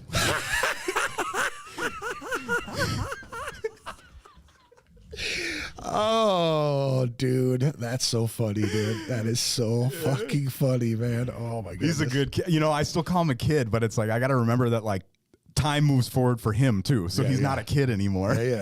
I'm always like, he's a good kid. Yeah, he's been playing solid for a good few years now too, right? I mean, he's been jamming for a long time. Like he's had a couple different projects do some cool shit. Yeah, and now he's kind of doing his, he's trying to kind of be like a jobber, right? Yeah. Kind of do his thing, and that's kind of what he's doing with us, right? He's going to be with us probably, for at least hopefully like 6 months or so. Sure. Doing whatever, and then we'll assess from there. But. And I remember, when he came in to fill in for DE, that was when we were doing like the regional weekend warrior shit. We had like 6 months where we just went out every weekend. Which, oh God, that was exhausting. Mm-hmm. It was easier to just tour. Yeah. Right. But he came in, and so we ended up canceling a few of those weekends because we thought like, oh, it's going to take some time. Daniel Copy says, you guys are both very bad kids. Smiley face. Dan. And so we thought, it's going to take some time or whatever. And he came down for his first rehearsal for that fill-in, and like we could have played a show that day. Oh yeah, he's a freak. He's very dedicated to. He's going to learn it. He's going to learn it perfect, and he's going to be on. You know, and like that was fucking cool. Yeah. At that point, I was like, this kid's going to be something someday. Yeah. And I think he's going to be. Yeah. I mean, he is right now, but I mean, I think he's going to get to that level that he wants to be at. It reminds me of Derek Abrams. You know, Derek Abrams is one of those dudes. It's funny, we lost our drummer from Outside the Murder at one point, and he's teaching at the School of Rock, and he's like, yeah, I'll learn it. Come on, bring it down. Send me a CD or send me the tracks or whatever. So I sent him a bunch of shit. I saw him somewhere. I gave him a CD. I'm like, take a listen, and we'll come down and jam at the School of Rock or whatever. So we load in, we all sit down, and he's like, well, what song are we learning, and we say the song, and he's like, all right, I got to be honest, I didn't listen to the album. And I was like, you're fucking wasting my time. What the fuck am I doing here, And he goes, just play it, right? So we literally just started playing the song like it normal, and he played it like he was fucking, like he wrote the shit. I was just going, you didn't listen to it at all? He said, no, I could feel it. It's just I could see Kyle being that dude too. Some people just have that thing, you know. It's wild. Yeah. Yeah. Fucking insane, dude. Fuck. Are you super stoked? Are you like ready to get, you know? I'm stoked. I'm stoked to, man, I'm just stoked to get up there. And, you know, it's been awesome to be able to do the Gravezig stuff and everything. But I'm also playing a character, right? You know, because it's a tribute band, not to take anything away from it. But, so I'm kind of excited to be able to get on stage and kind of and be me too, you know, and to have that outlet. So it's going to be fun to have both of them. Yeah. Yeah. To be able to I can go be Doyle, right? Just be this monster. And then and then I can go just be me. Plus you can fucking use your physique as, you know, as a prop too. You know what I'm saying? Like you're physically fit. You take care of yourself real well. You know what I mean? And fucking, you know, Doyle's a monster. You know what I mean? He's a fucking monster. Dude, he's a fucking... Yeah, it's like, but that mother, he's on so much juice too, you know, like, I mean, obviously he still works out hard, but it's like, because it's every time I'm like, I think I might be to a point where I can go shirtless on stage now and be like Doyle, and then I'll see a new picture of him. I'm like, what the fuck, dude? Is that a new vein? Is that a new, like, I finally told Dan, I was just like, dude, it's not going to happen, man. I'm always going to be wearing a shirt because I cannot be compared to this fucking freak of nature.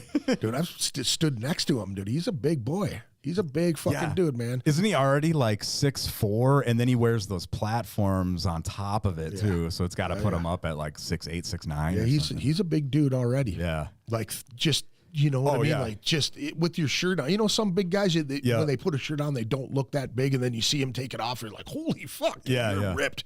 He was fucking ripped with his shirt on. You know what I'm saying? Like walking around with a skateboard and shit. It was really weird when I played. Yeah, he's a big mother. It's funny seeing him too, like next to Danzig. Yeah, right. It's just like you can put him Danzig in his pocket. Oh yeah. I think it's so crazy that you get a guy like Dan Copy who's this amazing drummer who's like, fuck it, I'm not playing drums in this. I'm singing. Yeah, dude. Shit, you know what I mean? And then the front man that Copy is, dude. It's just like, dude, he gets after it. That guy's there's no quitting that cat. No, man. He's fucking professional from the core. You know what I mean? Dude. No, he's fucking intense, dude. Like in a good way, but like it's so fun. I remember the first show that I played with Gravezig, it was funny. He and I actually got like pretty pissed at each other on stage because, you know, I haven't been used to performing with a front man like that, right? For a long time. And I don't think he's maybe been used to performing with a guitar player like me. So we were like fucking bumping into each other left and right, dude. And like, the end of that night. Because you like to move a lot. Yeah, dude. Like I can't. And he's fucking. And he's going everywhere. He's not stationary. Even when he's stationary, that dude's fucking flailing. You know what I mean? Yeah, we were fucking like, there were a few like moments during the set where it was kind of like, dude, you know, you gotta fucking step off. You gotta fucking, you know, it's like, But then we had a little, you know, little chat after or whatever, and it was all good, right? But it was just a funny, because it was like, I wasn't used to that for a long time, and you know he wasn't. And and I suppose it's got to be, you know, him trying to adjust to, you know, being behind the kid either too. You know what I mean? Like he's putting it all in there. Like I said, watching you guys play, I wanted to get out to that North Star show, and I haven't been able to make a show yet. But watching you guys play in the videos and shit, it seems like everybody really, really gets into it, dude. It's man. Fucking Alex is, because Alex is so used to having to play like crazy technical shit, and now he gets to play bass in it. So Alex is, he's just having fun. He's fucking going nuts. Dan's going nuts. I'm going nuts. Jay's back there fucking, you know, it's whipping it up. Dude, there's a lot of energy, and especially the venues we're playing, because it's punk, right? So it's definitely smaller punk venues. So you're taking all this chaotic energy and cramming it onto this like small stage. Yeah, it's just like a bomb, dude. You know what I mean? You put more pressure in it, more explosion inside there. You know? It's fucking awesome. Dude, it's gnarly. Dude, I gotta take a piss. Go ahead, man. Is that right? Yeah, go ahead. You're all good, man. Cool. Just straight out the hallway where you came up the stairs. Just go around. It's on your left side. You're all good. Thanks. No problem. All right, folks. Thank you very much for tuning in. I appreciate it. We're just having a good old chat here in the studio, and I appreciate you guys coming and listening to us blather on about how cool we think we are. Do me a favor. I've got some shows coming up May 20th at the Skyway Theater. Saturday, May 20th, Witch Den, Visceral Reaction, Deterioration, Glutton for Punishment, and Stern Look. A special Saturday all-ages show, Skyway Theater Studio B, 711, Hennepin Avenue, Minneapolis. 6 p.m. doors, 6:30 music. 10 in advance, 12 at the door. This is an all-age deal, so please show up. It's going to be a good time. I am doing some shows at the Skyway. I wanted to kind of clear some things up too.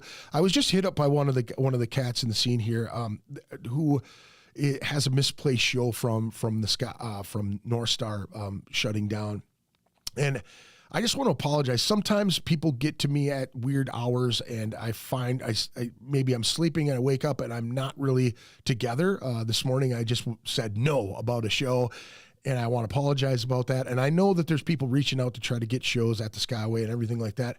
I am only given so many dates to work with. I try to help as many people out as I possibly can.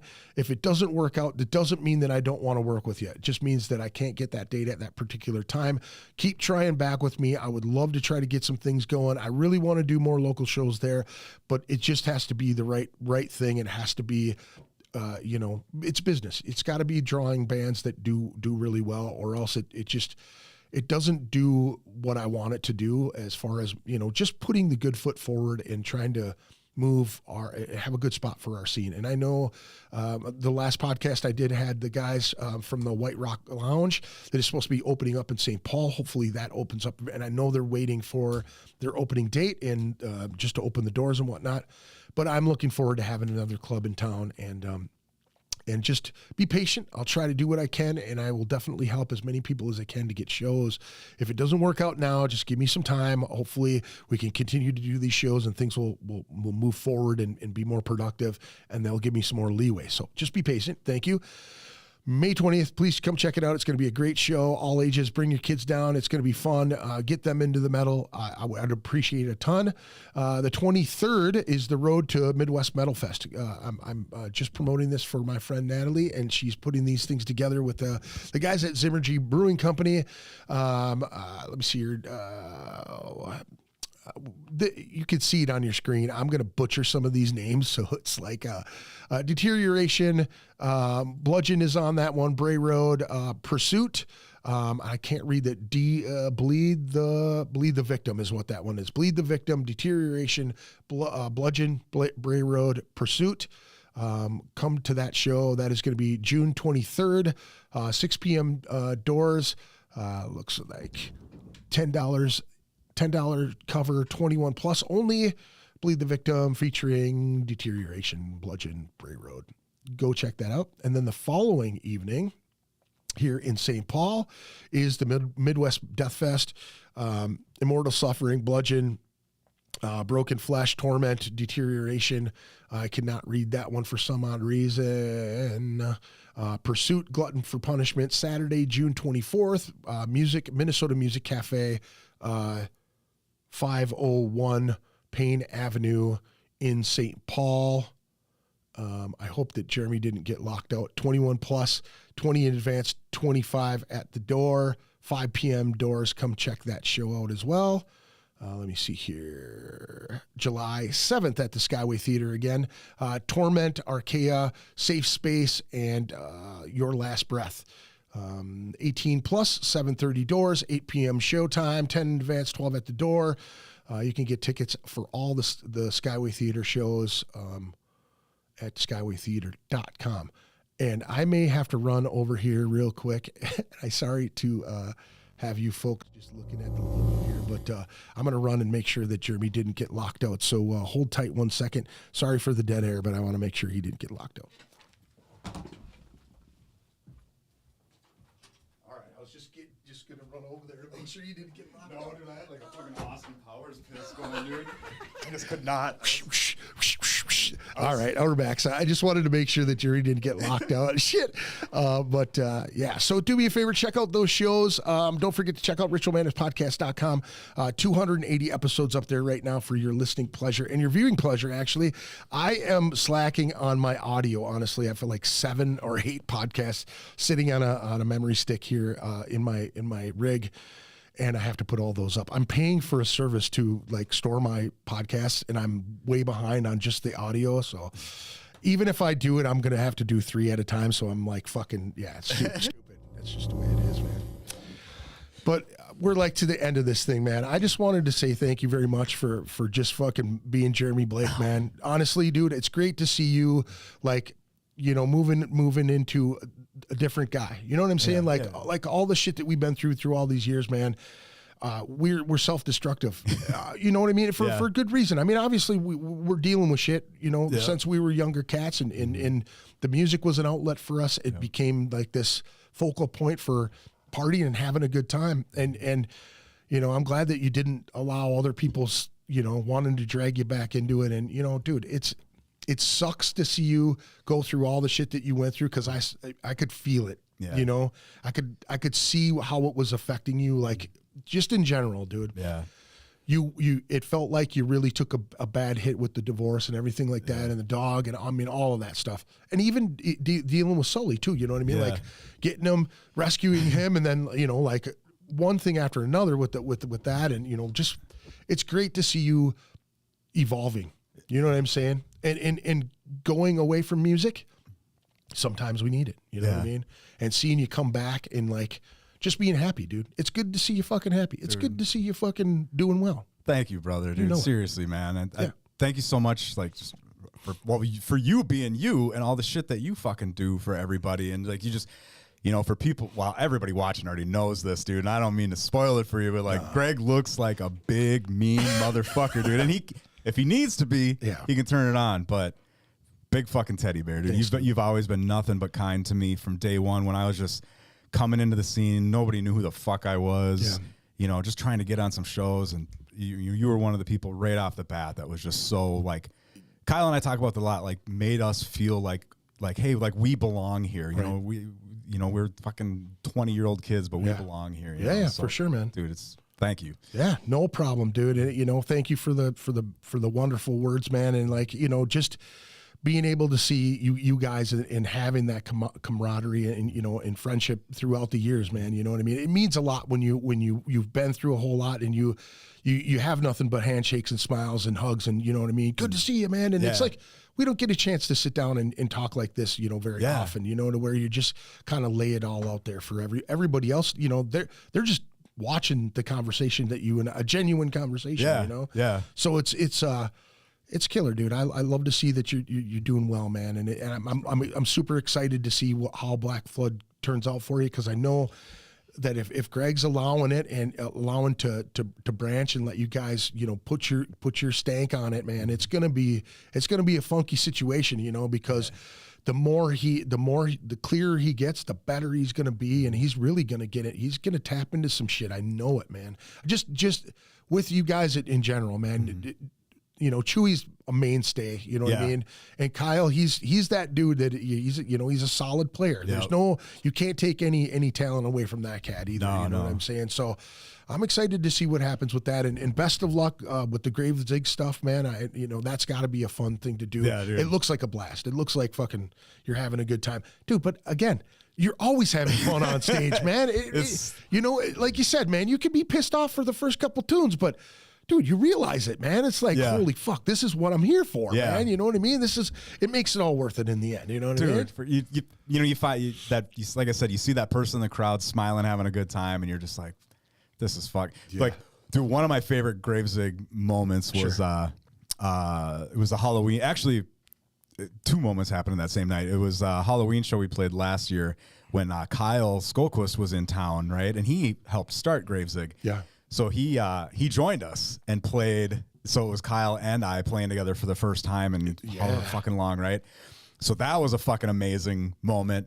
And then also when we were playing the song Saturday Night, you know, by the Misfits. Yep. The fucking everybody in the crowd, they slow danced, which probably sounds really dumb, right? But from the stage, it looked awesome. It is still one of my favorite.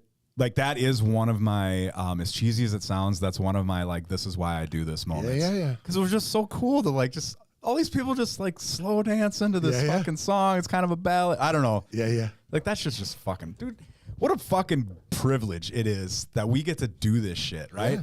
That, like you said, like, we took all the bullshit that maybe we experienced in life coming up, and we channeled it through music, and maybe we stumbled along the way with some bad vices and some destructive behavior, but, like, we get to fucking do this shit, dude. And you're going to I know you're going to be fucking screaming into a mic again soon. Dude. Maybe, you know, maybe.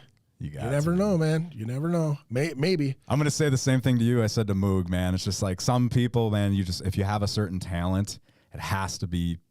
It's got to be out in the world, one way or another. You know, even if it's just for fun. Yeah, maybe we'll see. We'll see what happens, man. I'd like to find the right thing. You know what I mean? Yeah. You know how it is, man. When you want to build something, it's got to be right, or it's just not going to work. You know what I mean? Yeah. I'm pretty particular. I think some of the people that I've jammed with have kind of labeled me hard to work with at times too. You know what I mean? Because you're just so particular about things. Yeah. And I mean, even with the Outside the Murder thing, man, it was like I really tried to relinquish that duty of handling, being the mother hen. You know what I'm saying? Like, we got to be here at this time. Don't do that. You know what I mean? Like you got to moderate everybody. And it was like every guy in that band had been the leader of their prospective band before they got in. So it was like, I'm not doing fucking shit. You can take care of it on your own. You know what I mean? But you know how it goes, man. It's kind of one of those things, man, where you're fucking, you feel it, you know? You want to do it. I watch people play and I'm just like, fuck, man.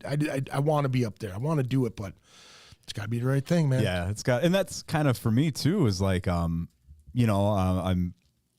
grateful for, like, over the years I've been asked to join a lot of bands over in my time away, right? And bands that I really, really like too, but it just wasn't the right time, or it wasn't this or that, and you just gotta, the stars have to align a little bit, and that's a big part of.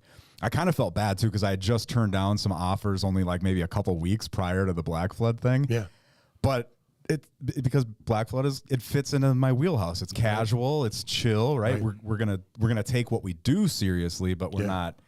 You're not fucking doing it 5 times a week. You know what I'm saying? You can't. I mean, I can't even. That's the hardest part for me. I think like getting into a situation, even at the end of Outside the Murderer, we had almost a full album written, but I couldn't. We would get on these stretches where it was like we'd practice all the time, and then all of a sudden it was like one guy had this, one guy had a surgery, and then it was like you're a month out, 2 months out now. You're like, fuck, man, we had 5 songs written and ready to go. We could have went right into the studio, recorded them. Now we're like back where it is. Sucks. But tell me about this last tune, because it's like it seems like this solo stuff is really a part of what maybe a side that a lot of people don't get to see of you in what you do playing wise. Yeah, that's it's kind of funny that I didn't even think about it because I'm just used to the fact that like I like so many different styles of music, and I play multiple instruments, multiple styles. So I'm just like, when I put that EP up, and then I started getting the feedback like, oh, this isn't so different than what I expected. It was like, oh yeah, you're right. I guess like, yeah, everybody probably expected me to throw up like a metal album or something, And but no, it's just kind of what came out, like I said, like the shit in the basement kind of thing, and just exploring. I've been writing metal for so fucking long, and I love it, and I love writing metal, but it's like doing this, it's like it kind of reminds me of when I first started playing music again, because it's like that excitement and that innocence of like exploring new ideas and you know what I mean, and things like that. And I can't speak for your musical journey, but I know that like being so such a huge fan of so many different genres, like you kind of pigeonhole yourself. Like if you like metal, everybody expects you to do metal, and that's it. You know what I mean? But if you have the ability or the talent to do something other than metal, you can shine. You know what I mean? Like you once you unleash that on people, like you can't put the top back on that again. They're like, wait a second, like you can actually fucking sing, man. Like, how come you don't do that in this? You guys would have been way bigger. If you know what I mean? That type of shit. Yeah, that's killer, dude. Yeah, I wish I could do a solo album like that. Do it, man. Play all my own shit. It's fucking. I mean, it's funny. It's like one of those things where it's exciting, right? Because you get to just try whatever. Yeah. And then, but on the flip side, like when you're in a band environment, you're kind of like, God, it'd be nice to just do all this by myself. And then when you're doing it all by yourself, you're like, fuck, that's right. I have to do like the work of 5, 6, 7 people, you know, because it's like, I'm handling all of it. But they're the outside ears too. They're the ones that are like, yeah, that doesn't work all that great, and you really do take a fucking, you take advice from them cats. They're guiding you as well. Yeah. I could imagine you get like, this sounds fucking great. And then you play it for someone and they're like, maybe you want to change that a little bit. Oh you know? yeah, that's when especially like when we first started working with Ian Combs, as our producer for Dying Euphoria.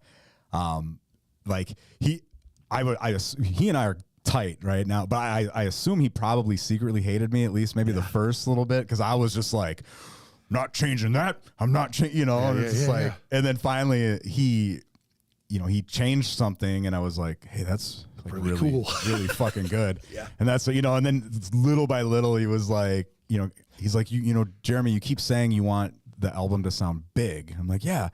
He's like, you realize like you can't play that fast with your right hand and have the album sound big. You're gonna have to pick one or the other. And I was like, he's like, try this instead, and I was like, oh, this sounds dumb, And then he plays it back, and I was like, yeah, you're right, Ian, you're right. Like, so yeah, I've learned a lot from him, dude. I love what I want to do once I get to a place where I feel good about my singing voice. I want to do like a full album with Ian. I want him to track, right. So and produce it and all that stuff too. That's what I ultimately. Dude, you're working towards that shit, dude. You're gonna get this shit, dude. Thanks, man. It's gonna be sweet. So we're gonna play this song, which is a cover. Yeah, Wicked Game, right? It's a cover. Yeah. But if honestly, dude, I got a really fucking typo vibe from this thing. It's like just sludgy, and it's got a lot of emotion to. I mean, obviously the song's got emotion. Yeah. But when you put, it's got a twist to it. You know what I mean? I think. Yeah, I mean, it's, full disclosure, when I tracked the vocals, I was going through shit, so that's real emotion in those vocals, Oh, yeah, you can feel it. And then also for people who, maybe don't know how recording works or whatever, like usually what happens is you go in a studio and you can record like one word, one line, this or that. The way my stuff is kind of set up, doing it by myself, I kind of just have to try to get a full take. So that's also where you hear maybe some of the realness in the voice is like, it's kind of like, all right, well, this is the least shitty pass through. You know what I mean? Because it's so hard doing it by yourself. It's just so hard to get the punch ins or whatever. Obviously I go back through and I do harmonies and stuff, but yeah. And at first it kind of made me cringe when I would listen to it, because I'm like, oh God, if I had a real studio, I could fix these things. But now when I listen to them, I'm like, actually, everything is so perfect that gets released these days. Yeah.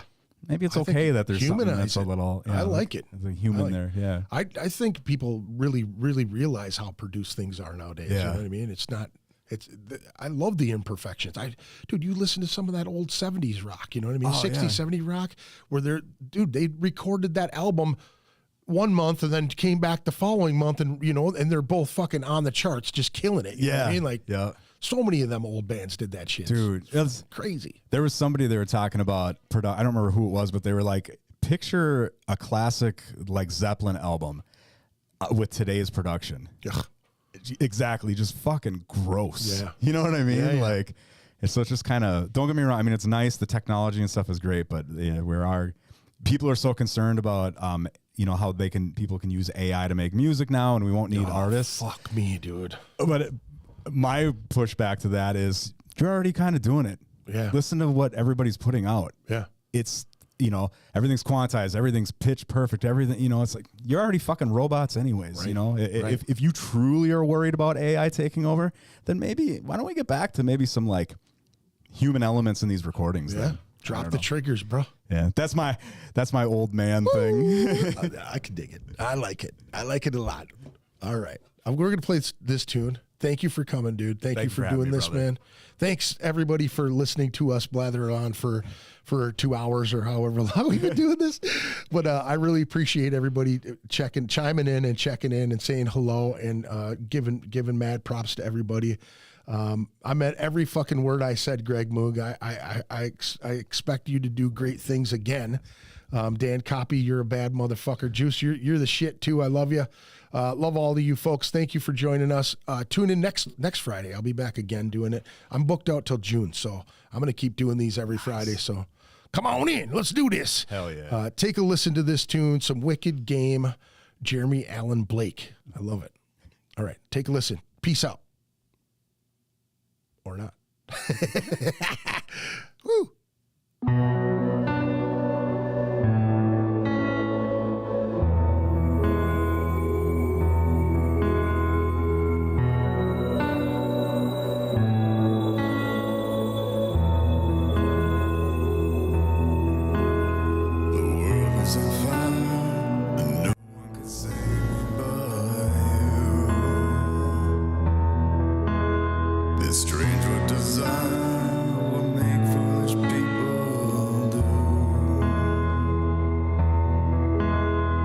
I never dreamed that I'd meet somebody like you.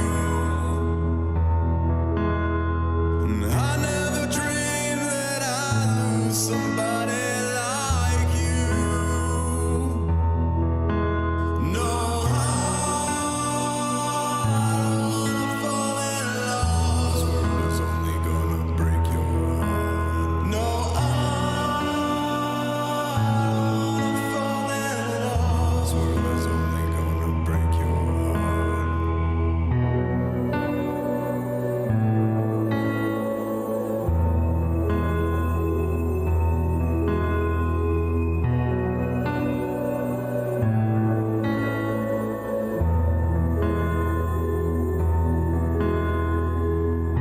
What a wicked game to play, to make me feel this way. What a wicked thing to do, to let me dream of you. What a wicked thing to say, you never felt this way. What a wicked thing to do, to make me dream of you. No, I don't wanna fall in love. This world is only gonna break your heart. No, I don't wanna fall in love. This world is only gonna break your heart.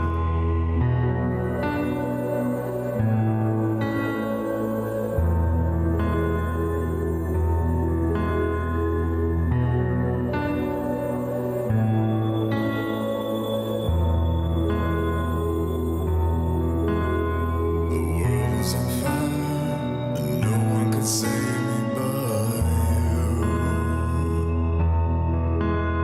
This strange what desire will make foolish people do. I never dreamed that I'd love somebody like you. I never dreamed that I'd lose somebody like you. No, I don't wanna fall in love. This world is only gonna break your heart. No, I don't wanna fall in love. This world is only gonna break your heart. No, I don't wanna fall in love. This world is only gonna break your heart. No, I don't wanna fall in love. This world is only gonna break your heart.